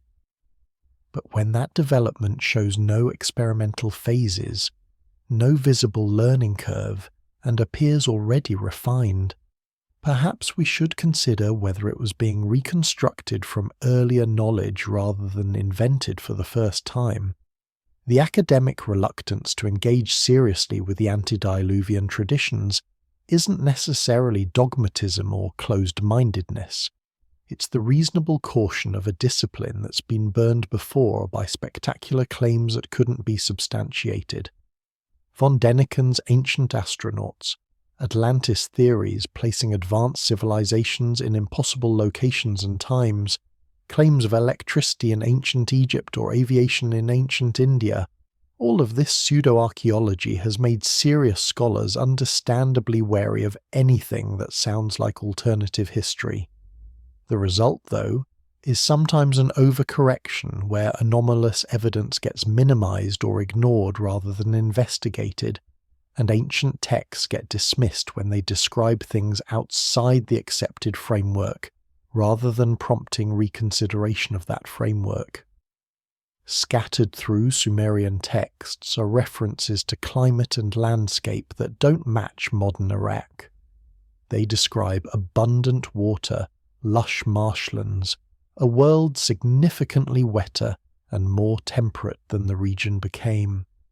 Geological studies confirm that the Persian Gulf was much lower, before rising sea levels flooded the region around 5000 BCE. What's now desert and arid plain was once river delta and marsh, exactly as the ancient texts describe. Could the antediluvian cities have existed in this drowned landscape, their true remains now beneath the Gulf's waters? Could the flood have been not a single deluge, but the gradual inundation of the region, as Ice Age glaciers melted and seas rose, drowning the cradle of civilization and forcing its survivors to relocate and rebuild? The Mesopotamia we can excavate today is radically different from the Mesopotamia of the early Holocene. Modern Iraq is arid, with agriculture dependent on irrigation from the Tigris and Euphrates. Summers are brutally hot, water is precious. The landscape is dominated by desert and scrubland with narrow bands of fertility along the rivers. But this hasn't always been the case. Climate studies and geological surveys reveal that the region was substantially wetter during the early Holocene, roughly 12,000 to 5,000 years ago. Rainfall was higher, the rivers carried more water, marshlands extended across southern Iraq where now there's only dry land. The Persian Gulf was smaller, its northern shoreline significantly south of where it is today. Sea level rise at the end of the last ice age transformed coastal regions worldwide. As massive ice sheets covering North America and Eurasia melted, billions of tons of water that had been locked in glacial ice flowed into the oceans, raising sea levels by approximately 120 meters between 15,000 and 7,000 BCE. This wasn't a sudden flood, but a gradual rise punctuated by periods of rapid increase when ice dams failed or ice sheets collapsed. The overall effect took millennia, but individual events within that time frame could be catastrophic and devastating to coastal populations. In the Persian Gulf region, sea level rise would have progressively inundated the northern shoreline, drowning what had been coastal plains and river deltas. Current seafloor surveys have mapped ancient river channels extending across what is now the Gulf floor, channels that would have been dry land when sea levels were lower. These channels suggest that during the Ice Age, the Tigris and Euphrates flowed much further south than their current confluence, crossing what's now underwater, before emptying into a much smaller gulf. The landscape would have been a vast river delta, ideal territory for early human settlement, with abundant fresh water, fertile soil, and rich marshland ecology supporting dense populations. If antediluvian cities existed in this region, their remains would now be underwater, buried beneath Gulf sediments, archaeologically inaccessible without underwater excavation in difficult conditions. This would explain why we haven't found direct evidence of them. We've been looking in the wrong place. The cities that survived and continued, like Eridu, would have been those situated inland at higher elevations, while coastal settlements were abandoned as seas rose and their inhabitants were forced to relocate northward. The survivors moving inland would have been climate refugees in modern terminology, fleeing gradual inundation that destroyed their homeland and forced them to rebuild in less ideal locations. The Sumerian texts themselves support this interpretation. They consistently describe the land before the flood as more abundant, more fertile, more blessed than what came after. They speak of cities by the sea that no longer exist. They reference regions that can't be identified on current maps because the geography has changed. The Epic of Gilgamesh mentions geographic features that don't match the Mesopotamia we know, suggesting either poetic invention or memory of landscapes that were real when the stories originated but have since been transformed by climate and sea level changes. The pace of sea level rise varied significantly across the post-glacial period. Most of the rise was gradual enough that populations could adapt, moving incrementally as waters advanced, but there were pulses of rapid rise associated with catastrophic meltwater events. Around 8200 BCE, the final collapse of the Laurentide ice sheet in North America released massive quantities of fresh water into the North Atlantic, raising global sea levels potentially several meters within a brief period. Around 5500 BCE, geological evidence suggests another significant pulse, possibly associated with the flooding of the Black Sea when Mediterranean waters breached the Bosphorus.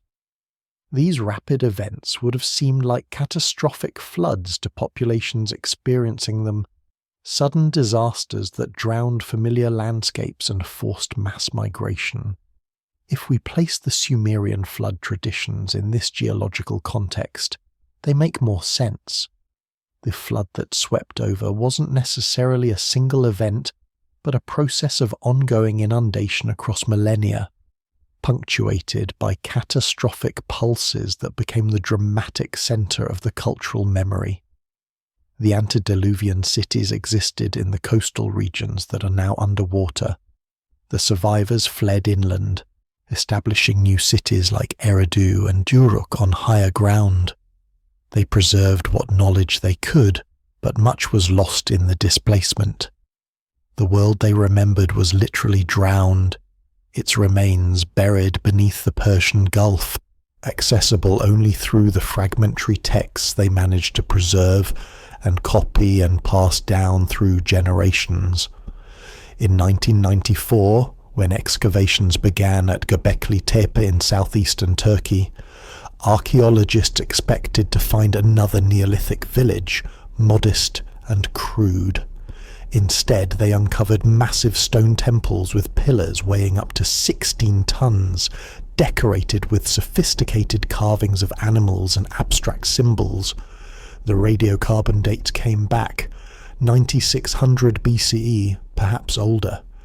This was monumental architecture from the Stone Age, built by people who supposedly hadn't invented agriculture, hadn't developed urban living, hadn't acquired the social organization necessary for such projects.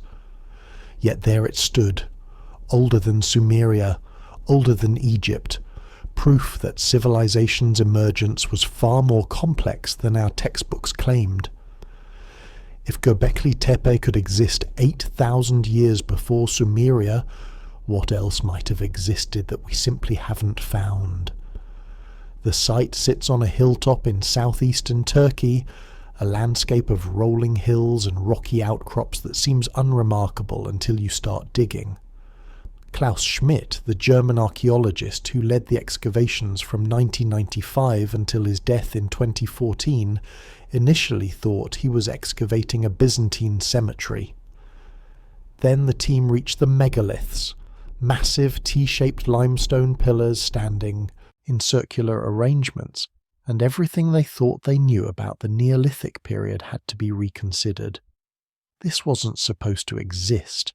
Not here, not at this time, not built by people who were supposed to be primitive hunter-gatherers just beginning to experiment with agriculture. The pillars at Göbekli Tepe range from 3 to 6 meters tall and weigh up to 16 tons. They're not natural stones. but carefully shaped and carved, transported from quarries up to 500 meters away, and erected in precise geometric arrangements. The circles of pillars, called enclosures, were then deliberately buried, and new enclosures built beside or on top of them, creating a sequence of construction and ritual abandonment that spanned over 1,000 years. At least 20 enclosures have been identified through geophysical surveys, though only a small percentage of the site has been excavated. What's been uncovered so far suggests Göbekli Tepe was a regional ritual centre, a place where dispersed communities gathered for ceremonies, feasting, and construction projects that required coordinated labour from hundreds of people. The decorative carvings on the pillars demonstrate artistic sophistication that shouldn't exist in the 10th millennium BCE. There are three-dimensional sculptures of foxes, boars, gazelles, snakes, scorpions, vultures, and other animals, all rendered with anatomical accuracy and dynamic energy.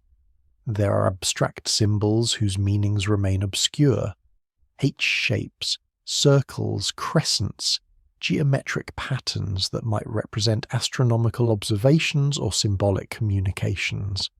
Some pillars show human arms and hands in low relief, suggesting the stones were meant to represent stylized human figures, anthropomorphic beings watching over the ritual spaces. The whole complex speaks of symbolic thought, religious belief, and artistic expression at a level that forces us to reconsider what humans were capable of during the Neolithic period. What makes Göbekli Tepe particularly significant for our understanding of civilization's origins is its date. At 9600 BCE, it predates pottery, predates permanent settlements, predates everything we associate with the Neolithic Revolution. The people who built it were supposedly pre-agricultural, still living as mobile hunter-gatherers, yet they marshalled the labour, developed the techniques, and maintained the social organisation necessary to quarry, transport, and erect these massive stones. They created a ritual centre that drew people from across the region. They possessed sophisticated beliefs that required complex symbolic expression in stone. This isn't the behaviour of primitives. This is the behaviour of people with culture, organisation, and knowledge. The implications ripple through archaeology. If monumental architecture existed at Göbekli Tepe in 9600 BCE, what else existed that we haven't found? The site sat unknown beneath a hill for 11,000 years until someone decided to excavate there. How many other tells and mounds across the Near East contain similar surprises? How many sites remain undiscovered or unexcavated because they don't fit the expected timeline and therefore don't attract investigation? The discovery fundamentally challenges the narrative that civilization emerged suddenly in Mesopotamia around 3200 BCE and Egypt around 3100 BCE. Something more complex was happening across a much longer time frame. Göbekli Tepe also demonstrates that sophisticated social organisation preceded agriculture rather than following it. The standard model held that agriculture led to settled life, which led to surplus production, which freed people for specialised tasks, which eventually produced civilization. But at Göbekli Tepe, the monumental architecture comes first. The social organisation necessary to build it existed before permanent settlements. This suggests that religious or cultural motivations might have driven early civilizational development, that people organised themselves for ritual and symbolic purposes before they organised for economic ones. The drive to create sacred spaces, to gather for ceremony, to express beliefs in permanent form might have been what pushed humans toward the innovations we associate with civilization. And if Göbekli Tepe existed in 9600 BCE, fully 5,000 years before Sumerian civilization emerged, what happened during those 5 millennia? Was there continuous development that we simply haven't documented? Were there rises and falls of cultures that left minimal archaeological signatures? Did knowledge accumulate, get lost in catastrophes like the flooding events at the end of the Ice Age, and then get slowly reconstructed by survivors? Göbekli Tepe proves that humans were capable of sophisticated achievements far earlier than we thought. It makes the Sumerian King List claims about antediluvian civilization seem less impossible and more like potential descriptions of cultural developments we haven't fully mapped yet. Look closely at the archaeological record and technological anomalies appear. The precision drilling of stone vases in pre-dynastic Egypt, the transport of 100-ton stones at Baalbek, the acoustic engineering at temples throughout Mesopotamia, where specific chambers amplify certain frequencies while dampening others, the metallurgy at sites where bronze artifacts appear before we believe bronze working was invented. None of this proves ancient civilizations possessed advanced technology beyond our understanding, but it does suggest they knew more than we give them credit for, that techniques and knowledge existed which were somehow lost, perhaps in the very catastrophes the ancient texts keep describing, floods and disasters that broke the chain of knowledge and forced survivors to begin again with fragments. The stone vases from pre-dynastic Egypt, dating to around 3500 to 3100 BCE, demonstrate precision that is difficult to explain with the tools we believe were available. These aren't crude bowls. They're elegant vessels carved from hard stones like diorite, granite, and basalt, with walls sometimes less than a millimeter thick, perfectly balanced, with internal curves that required removing stone from areas that couldn't be directly accessed. Modern attempts to reproduce these vases using copper tools and sand abrasives struggle to match the precision of the originals. The ancient craftsmen achieved smoothness and symmetry that suggests either techniques we don't understand or tools more sophisticated than copper chisels. At Baalbek in modern Lebanon, the Roman temple complex sits atop a platform containing some of the largest worked stones in the world.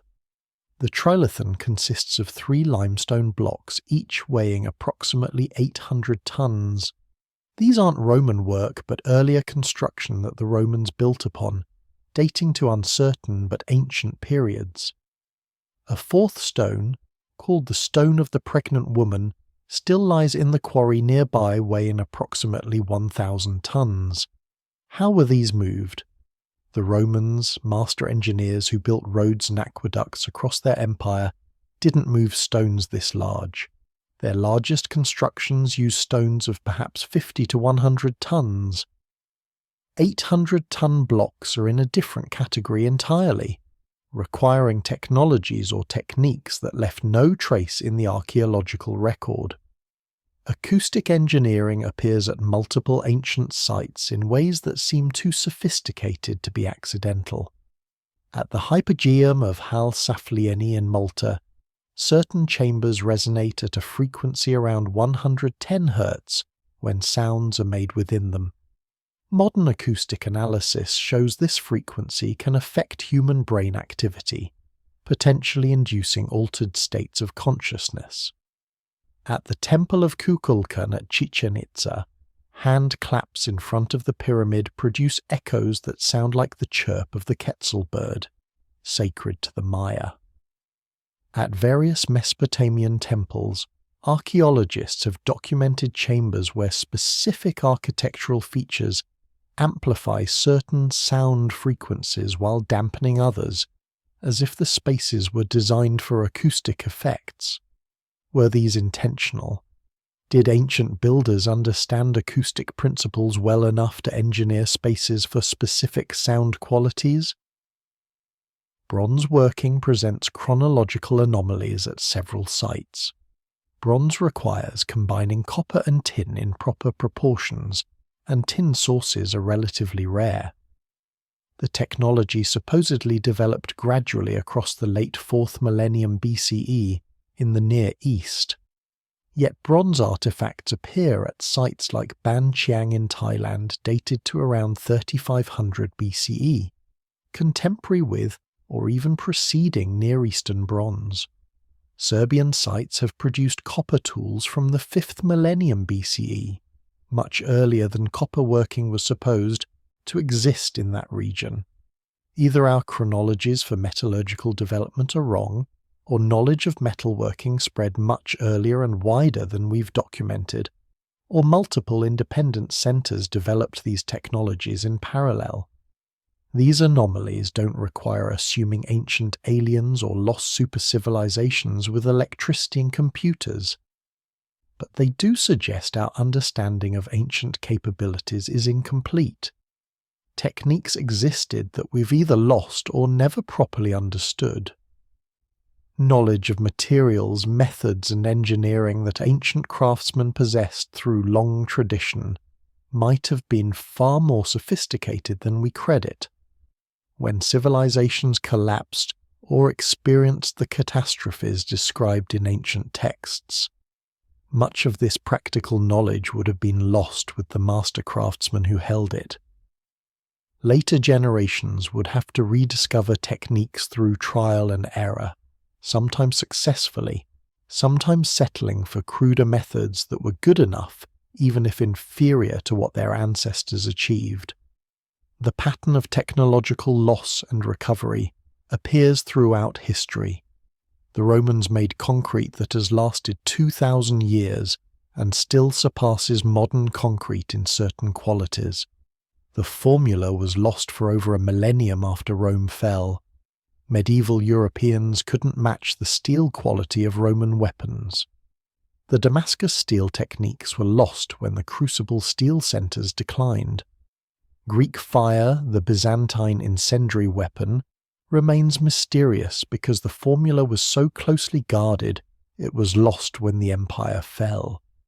If we lose specific knowledge within recorded history despite having writing, libraries, and continuous civilization, how much more would be lost after catastrophic floods that destroyed cities, displaced populations, and disrupted the transmission of knowledge for generations? When you examine the surviving clay tablets from early Sumeria, certain patterns emerge. Beyond economic records and temple inventories, the scribes devoted enormous effort to preserving specific types of knowledge.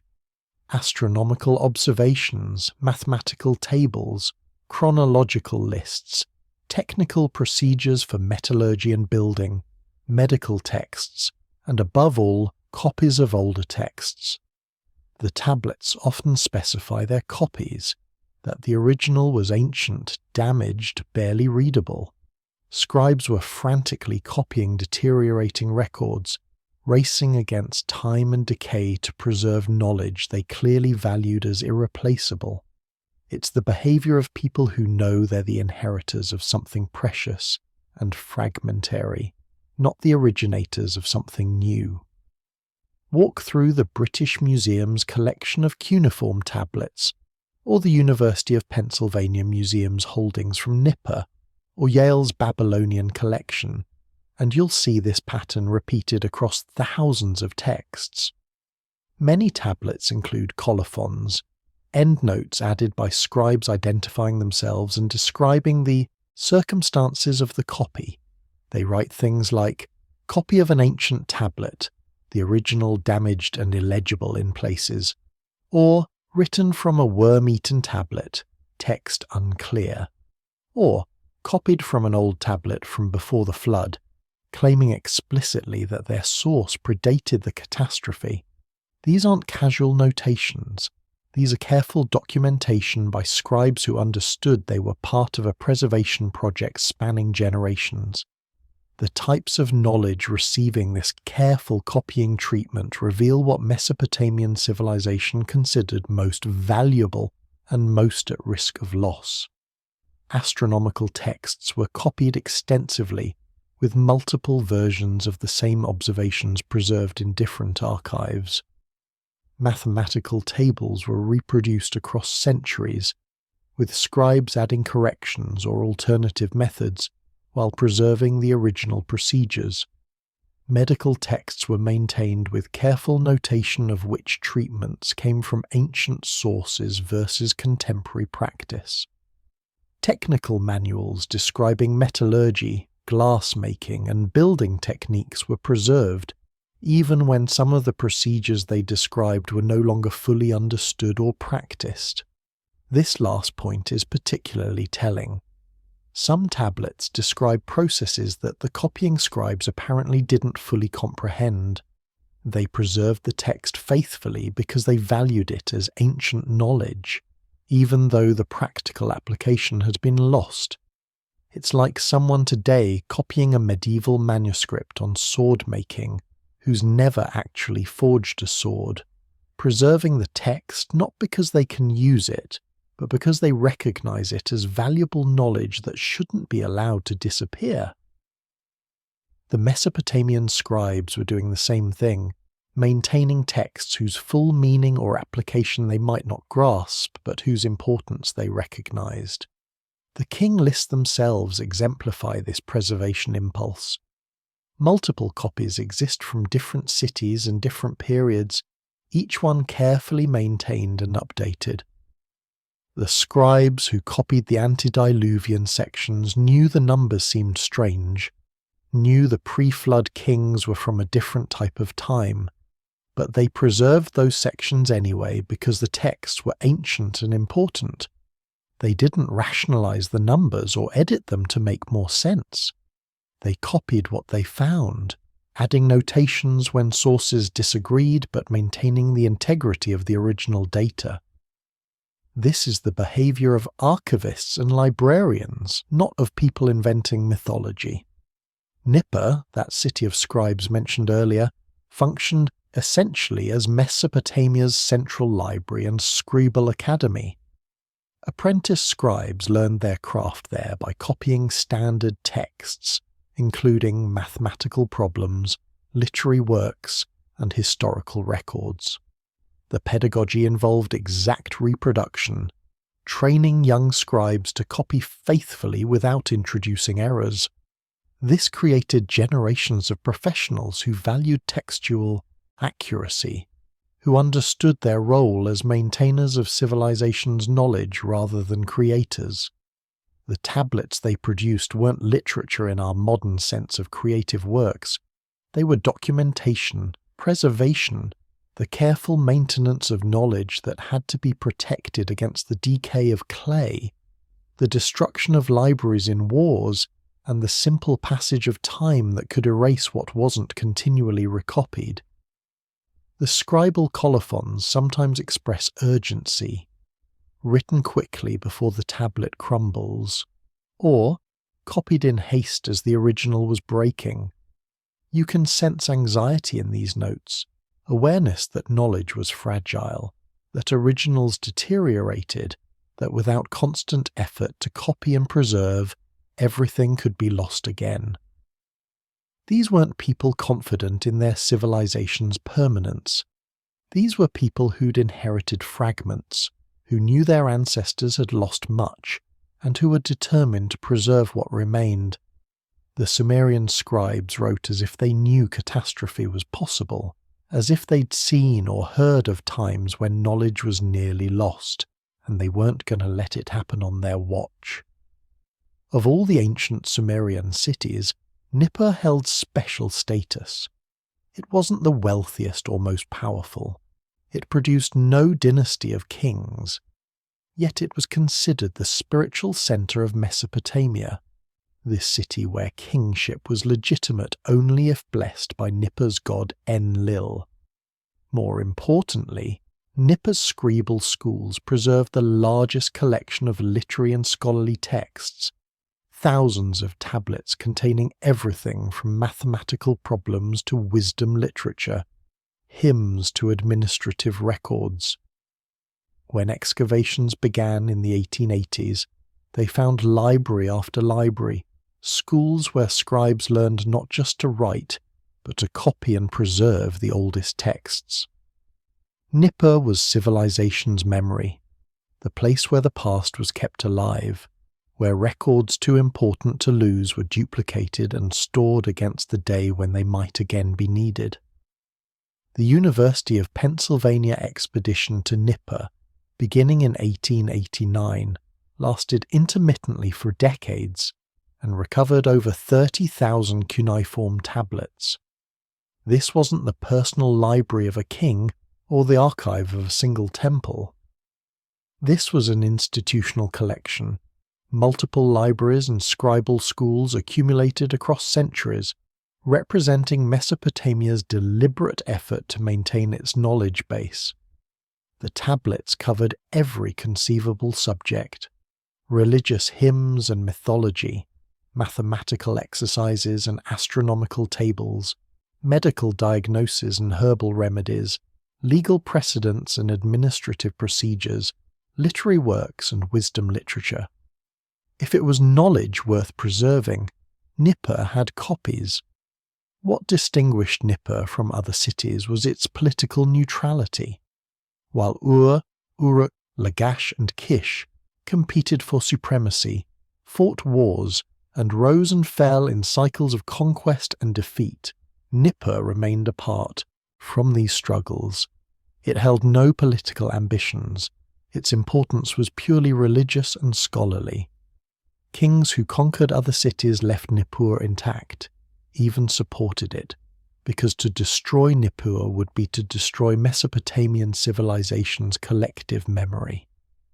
The city functioned as neutral ground where scribes from different city-states could come to study, where copies of important texts were deposited for safekeeping, where the accumulated wisdom of the region was maintained regardless of which dynasty currently held power.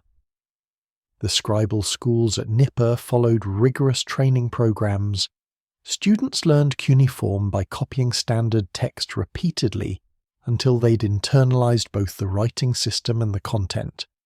They progressed through levels of difficulty, starting with simple word lists and moving to complex literary works, mathematical problems, and specialized technical texts. The pedagogy emphasized exact replication. A properly trained scribe could reproduce a text character by character without introducing errors, a skill essential for preserving knowledge accurately across generations. The schools produced professionals who understood their role not as creative artists but as faithful maintainers of tradition. Archaeological work at Nippur revealed the physical structure of this preservation system. The excavators found houses of tablet collections, rooms stacked floor to ceiling with clay texts organized by subject matter. They found school buildings where student exercises lay scattered alongside master texts. They found temple libraries where official copies of religious and administrative documents were kept. The entire city was organized around the production, storage, and preservation of written knowledge. It was Mesopotamia's Library of Alexandria, except it predated Alexandria by 2 millennia and survived much longer, functioning continuously from the 3rd millennium BCE into the Parthian period around the 1st century CE. The tablets themselves often reveal the preservation networks that connected Nippur to other cities. Colophons mention texts being sent from distant libraries for copying, scholars travelling from other cities to consult Nippur's collections, and copies being made to send back to provincial centres. Nippur was the hub of a knowledge distribution system spanning all of Mesopotamia. When a provincial temple needed an authoritative version of a ritual text, they sent to Nippur. When a king wanted to establish legitimacy by demonstrating knowledge of ancient precedents, scribes consulted Nippur's archives. The city was civilization's backup drive, the place where everything important was copied and stored against catastrophe. And the scribes of Nippur seem to have been acutely aware of catastrophe's possibility. Their careful documentation of source texts, their notation of damage to originals, their maintenance of multiple copies of the same works, all suggest people who knew knowledge was fragile. They'd inherited traditions about the flood, about times when knowledge was nearly lost, about the importance of preservation. They weren't going to be the generation that let the past disappear.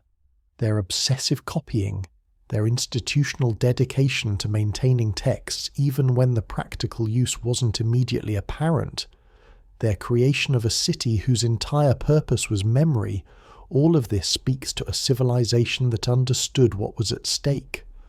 Plato's account of Atlantis has been dismissed as allegory or complete invention for thousands of years. Yet he insists it's true history, told to Solon by Egyptian priests who claimed their records extended back 9,000 years before his time. They described a catastrophe that destroyed an advanced civilization, leaving only fragments and survivors. The dates Plato gives roughly align with the end of the last ice age, when rising sea levels drowned coastal regions worldwide. The Egyptians told Solon his people had forgotten this history because repeated catastrophes had destroyed Greek records and forced them to begin again, as if from nothing. What if Plato wasn't inventing? What if he was preserving a tradition that paralleled what the Sumerian tablets record, memory of a world before, lost to flood and time? The story appears in two of Plato's dialogues, the Timaeus and the unfinished Critias, written around 360 BCE. Plato frames it carefully as an account passed through multiple generations. Egyptian priests told it to Solon, the Athenian lawmaker, around 600 BCE. Solon told it to his relative Dropides. Dropides told it to his son Critias the Elder, that Critias told it to his grandson Critias the Younger. And Critias the Younger, appearing as a character in Plato's dialogue, relates it to Socrates. This chain of transmission is specific enough to be checked, which was unusual for ancient philosophical writing. Plato wasn't presenting this as abstract allegory. He was claiming it was actual history preserved through oral tradition. The Egyptian priests, according to the account, told Solon that Greek civilization was young and amnesiac. The Greeks had forgotten their own past because periodic catastrophes destroyed their records and killed their literate classes, forcing survivors to rebuild from near nothing. The priest claimed Egypt's records extended back 9,000 years and remembered events the Greeks had lost. One such event was the war between Athens and Atlantis, fought approximately 9,600 years before Solon's visit, which would place it around 9600 BCE. That date should sound familiar. It's roughly contemporary with Göbekli Tepe, with the end of the Younger Dryas period, with the catastrophic climate changes that mark the transition from Ice Age to interglacial conditions. Atlantis, according to Plato's account, was an island nation beyond the Pillars of Hercules, which we identify as the Strait of Gibraltar. It possessed advanced civilization with sophisticated architecture, engineering and political organization. The Atlanteans had conquered much of the Mediterranean world but were defeated by Athens. Then came catastrophe. In a single day and night of earthquakes and floods, Atlantis sank beneath the sea, disappearing completely. The account emphasizes the suddenness and totality of the destruction, leaving no trace except the story preserved in Egyptian records. Scholars have spent 2 millennia attempting to locate or explain Atlantis. Most academic analysis treats it as Plato's allegory about the dangers of imperial hubris, a cautionary tale dressed in pseudo-historical garb to make philosophical points about ideal societies and their corruption. The geographic and chronological details are seen as literary decoration, not meant to be taken literally. Yet Plato himself insists multiple times that the story is true, not fiction. He, as Critias, say, "The fact that it is not a fiction but genuine history is of great importance." That's an unusually explicit claim for what everyone assumes is allegory. What if we take Plato at his word? Not necessarily accepting every detail as literally accurate, but considering that he was preserving a tradition that contained genuine historical memory, however distorted by transmission across 6,000 years. The pattern matches what we see in Mesopotamian traditions: a catastrophic flood or flooding event at the end of the Ice Age, an advanced civilization destroyed, survivors preserving fragmentary knowledge, records maintained by one culture, Egypt, that other cultures, Greece, had lost. The chronology placing the catastrophe around 9600 BCE, contemporary with known climate disasters and the Younger Dryas impact. The Egyptian priest's explanation for why Greeks had forgotten is particularly interesting. They describe a cycle of catastrophe and rebuilding, where literate civilization gets destroyed periodically, forcing survivors to restart with reduced knowledge. Each cycle loses more of the past until eventually the catastrophes themselves become mythological rather than historical memory. This matches the pattern the Sumerian texts suggest: antediluvian civilization with vast knowledge, catastrophic flood, survivors struggling to preserve and reconstruct what was lost, eventual emergence of historical civilization like Sumeria that retains fragments but has forgotten the full context. Atlantis might not have been a specific island that sank in a day. It might have been the collective term for coastal civilizations that were progressively drowned as sea levels rose at the end of the Ice Age. The single day and night of destruction might preserve memory of particularly catastrophic flood pulses when ice dams failed or tsunamis struck, events that would have seemed like instantaneous destruction to those experiencing them. The advanced civilization might refer not to a single nation but to the general sophistication of pre-flood cultures that had developed during the Ice Age in regions that are now underwater. Plato's account, like the Sumerian King List, might be preserving real historical memory in a form that seems impossible only because we're interpreting it too literally. In recent decades, geological evidence has emerged for a massive catastrophe around 10,800 BCE. The Younger Dryas period saw temperatures plummet globally, ice sheets surge, and massive flooding as glaciers collapsed. Evidence suggests multiple asteroid or comet impacts on ice sheets, causing rapid melting and worldwide flood events. The date places it several thousand years before Sumerian civilization emerged, but perfectly timed for the world the King List might be remembering, the antediluvian civilization that was swept away and survived only in fragments. Could the stories of the flood preserve accurate memory of this real catastrophe? Could the impossibly long lifespans represent the thousands of years between the impact and the rebuilding that eventually became Sumeria? The Younger Dryas was a period of dramatic climate reversal, lasting from approximately 10,800 BCE to 9,600 BCE. After millennia of gradual warming following the last glacial maximum, temperatures suddenly plummeted back to near Ice Age conditions. Ice sheets that had been retreating expanded again. Forests died and were replaced by tundra. Sea levels that had been rising stabilized or even dropped slightly. Then, equally abruptly, the cold period ended around 9600 BCE. Temperatures shot up again, ice sheets collapsed rapidly, and massive flooding occurred worldwide as the meltwater surged into the oceans, For decades, scientists debated what caused this climate whiplash. The leading theory involved disruption of ocean currents by massive freshwater influx from melting ice sheets, but that explanation couldn't account for all the evidence. Then researchers began finding high concentrations of rare elements and nanodiamonds in sediment layers dating to the Younger Dryas boundary.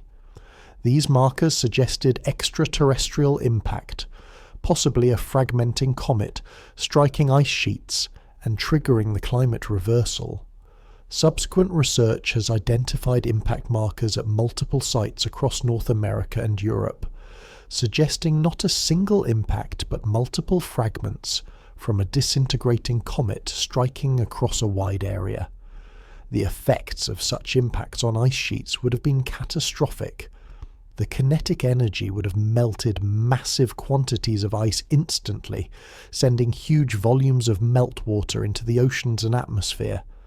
The impacts would have lofted debris into the atmosphere, blocking sunlight and triggering rapid cooling. Wildfires ignited by the impacts would have burned across continents, evidenced by widespread charcoal and soot layers in the geological record. Coastal regions would have experienced tsunamis and sudden flooding. Any civilization existing at that time would have faced an apocalyptic scenario: fires, floods, climate collapse, and social chaos. The chronology is significant. The Younger Dryas impacts occurred around 10,800 BCE. Göbekli Tepe was constructed around 9600 BCE, shortly after the Younger Dryas ended. The earliest layers of occupation at Eridu begin around 5500 BCE. The Sumerian King List describes 8 antediluvian kings ruling for 241,200 years, which, if interpreted as some kind of astronomical or calendrical cycle, rather than individual reigns, could represent the period from the Younger Dryas through the gradual recovery and eventual emergence of Sumerian civilization. The texts would thus be preserving memory of the time between catastrophe and rebuilding, the long dark age when survivors struggled to preserve knowledge and slowly reconstruct civilization. Evidence for the catastrophe keeps accumulating. The sediment layers show it. The climate data confirm it. The extinction of numerous megafauna species at the Younger Dryas boundary suggests environmental catastrophe beyond normal climate variation. North American mammoths, giant ground sloths, saber-toothed cats, and dozens of other species disappeared at precisely this time.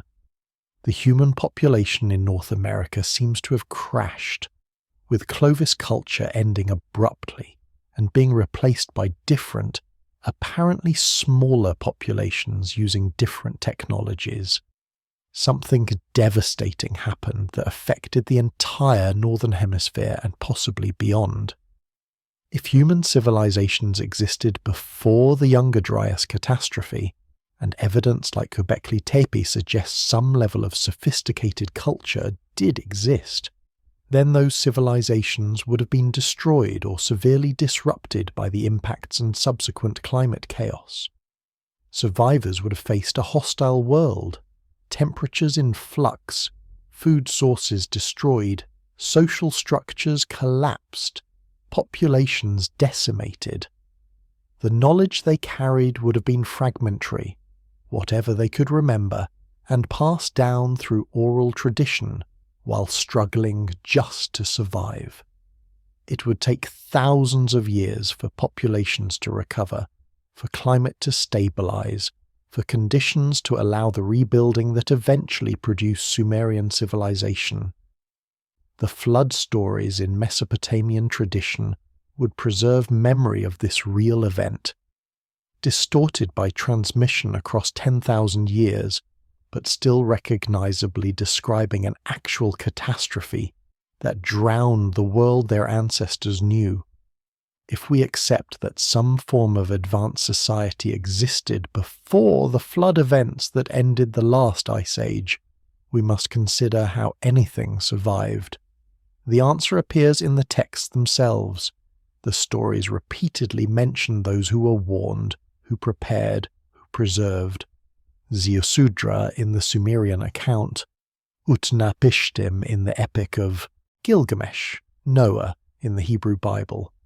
All are described not just as good men saved by divine favour, but as bearers of knowledge, people who took the wisdom of the previous world with them into the next. The boat isn't just a lifeboat, it's an ark in the original sense, a container, a vessel for preserving what matters most. When the waters receded, survivors carried with them fragmented knowledge of astronomy, mathematics, building, agriculture, all the pieces of civilization that would take centuries to fully reconstruct. The flood narratives across different cultures share this theme of preparation and preservation. Someone is warned in advance. They're given time to prepare. They build a boat large enough not just for their family, but for representatives of all living things, for supplies, for everything necessary to restart after catastrophe. The emphasis is consistently on preservation, on carrying the old world into the new, on ensuring continuity despite disruption. These aren't stories about lucky escapes. These are stories about deliberate salvage operations, about people who understood catastrophe was coming and took steps to preserve what mattered. In the Sumerian account, Enki warns Ziusudra and instructs him to build a boat. The text specifies that Ziusudra should pay attention to divine words, listen to the message being conveyed, and act on the warning. The boat, when completed, saves not just Ziusudra but the seed of humanity, the animals, the potential for life to continue. After the flood subsides and the boat grounds, Ziusudra makes offerings and is granted eternal life by the gods, becoming effectively immortal and living beyond the normal world as a keeper of ancient knowledge. The Epic of Gilgamesh has Utnapishtim tell essentially the same story, but with more detail, describing the boat's construction, the loading of treasures and craftsmen, and the post-flood world where survivors must rebuild. These saved craftsmen are significant. Utnapishtim doesn't just save random people. He specifically takes aboard craftsmen and their families, people who possess specialized knowledge and skills. He loads treasures, which likely means not just gold and silver, but also tablets, tools, seeds, everything necessary to maintain civilization's knowledge base and restart productive work after the catastrophe. The boat isn't just preserving biological life, it's preserving cultural knowledge, technological capability, the accumulated wisdom of civilization. It's a mobile archive, a lifeboat for knowledge as much as for people. The Hebrew Bible's account of Noah has similar emphasis. Noah is instructed to take his family, pairs of all animals, and supplies sufficient for an extended voyage.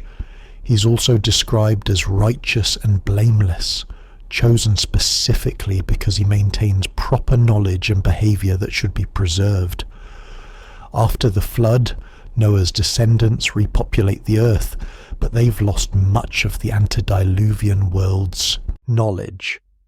The Tower of Babel story that follows suggests post-flood humanity tried to rebuild but was scattered and confused, losing the unity and shared knowledge they'd briefly reconstructed. The narratives consistently describe a pattern of catastrophe, partial preservation, difficult rebuilding, and diminished outcomes compared to what existed before. Archaeological evidence supports the possibility of survivors preserving and transmitting knowledge. Göbekli Tepe's construction around 9600 BCE, shortly after the Younger Dryas catastrophe, demonstrates that sophisticated knowledge survived somewhere, somehow. Someone knew how to quarry and transport 16-ton stones. Someone possessed the organizational skills to coordinate large labor forces.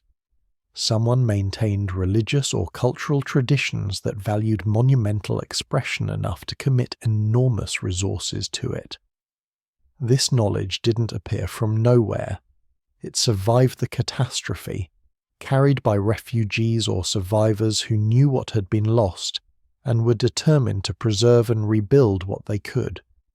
The emphasis in flood narratives on being warned and preparing suggests cultural memory of people who did exactly this, saw catastrophe coming, whether through astronomical observation, climate awareness, or other means, and took deliberate steps to survive and preserve knowledge.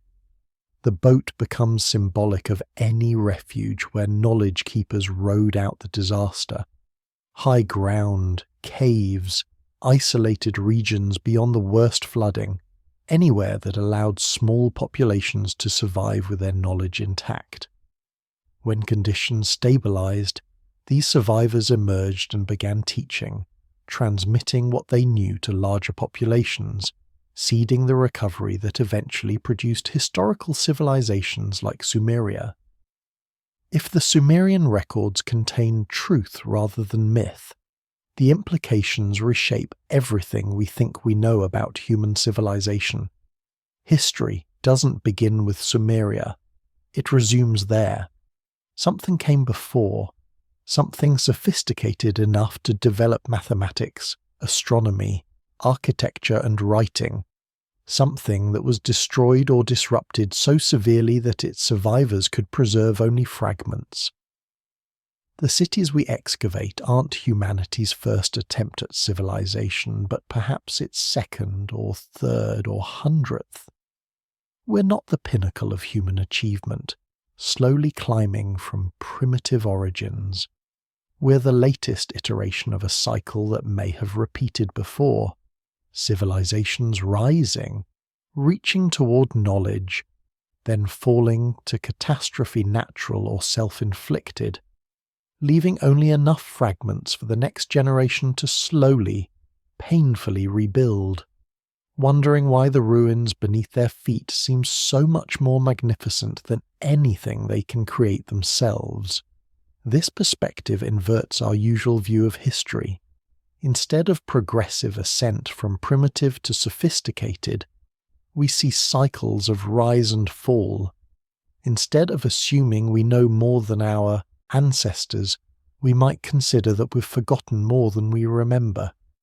The ancient obsession with preserving knowledge, the extensive copying programs at places like Nippur, the careful notation of sources and dates, all make more sense if understood as responses to previous loss, attempts to prevent another dark age where knowledge disappears and has to be painfully rediscovered. The implications touch everything. Our chronology of civilization becomes uncertain if Göbekli Tepe demonstrates sophisticated culture in 9600 BCE, and if the Younger Dryas catastrophe around 10,800 BCE suggests something existed before that was destroyed, then how far back does civilization really extend? Are there older sites still undiscovered or underwater, drowned by rising seas at the end of the Ice Age? The Persian Gulf floor, the Mediterranean coastlines, the North Sea doggerland that connected Britain to Europe, all were dry land during the Ice Age and are now submerged. If civilization developed in those regions, we're looking in the wrong places for its remains. Our understanding of human capabilities requires reconsideration. The Younger Dryas survivors who built Göbekli Tepe weren't primitive. They possessed knowledge, organization, and traditions sophisticated enough to create monumental architecture. Where did they learn these skills? Not in the immediate aftermath of catastrophe, but before it, in the world that was destroyed. They were carrying forward knowledge from the antediluvian period, however fragmentary. If they could do that, then that earlier civilization must have been even more sophisticated than Göbekli Tepe suggests. And if Sumerian civilization emerged with fully formed mathematics, astronomy, and writing, Perhaps it was continuing this process of recovery, reaching back toward knowledge levels that had existed before the flood and been partially lost. The cycle itself becomes a framework for understanding not just ancient history, but the human condition. Civilizations are fragile. Knowledge can be lost. Catastrophes, whether natural like the Younger Dryas impacts or self-inflicted like nuclear war or climate change, can destroy centuries of accumulated wisdom in brief periods. The survivors face the enormous task of preserving what they can and rebuilding with fragments. This pattern might have repeated multiple times across human history, each iteration struggling to recover knowledge the previous cycle possessed, each generation wondering why the ancients seem to know more than seems possible, given their supposed primitive state. The Sumerian scribes understood this. Their obsessive copying, their notation that text came from before the flood, their maintenance of records they didn't fully understand, all indicate awareness that knowledge was previously lost and must be guarded carefully to prevent loss again. They were civilization's memory keepers, standing between the catastrophe that nearly ended everything and the potential future catastrophe that might end it again. They succeeded. We have their tablets. We can read their warnings. The question is whether we're listening to what they were trying to tell us, that civilization isn't guaranteed, that knowledge can disappear, that what seems permanent can drown beneath waters, or burn beneath fires, or collapse beneath the weight of catastrophe we couldn't imagine until it happened. And perhaps that's the deepest meaning of the Sumerian King List, of the flood stories, of all the ancient traditions describing vast ages before catastrophe. They're not just recording what happened, they're warning what could happen again. They're reminding us that we're not the first to reach for knowledge, not the first to build cities and track stars and attempt to understand the cosmos. Others came before. Others achieved sophistication we're only now beginning to credit them with. And others survived catastrophe that destroyed most of what they'd built, preserving just enough to seed the next attempt. We're their descendants, their latest iteration, standing on foundations they laid and trying to rebuild what they lost. The tablets aren't asking us to believe in impossibly long-lived kings. They're asking us to remember that civilization is precious, knowledge fragile, and the work of preservation eternal. And so, as you drift towards sleep tonight, somewhere between dream and history, consider those ancient scribes in Nippur pressing their stylus into wet clay by lamplight. They were copying texts they might not have fully understood, preserving numbers that seemed impossible, maintaining records of a world before the flood that most people dismissed as legend even then.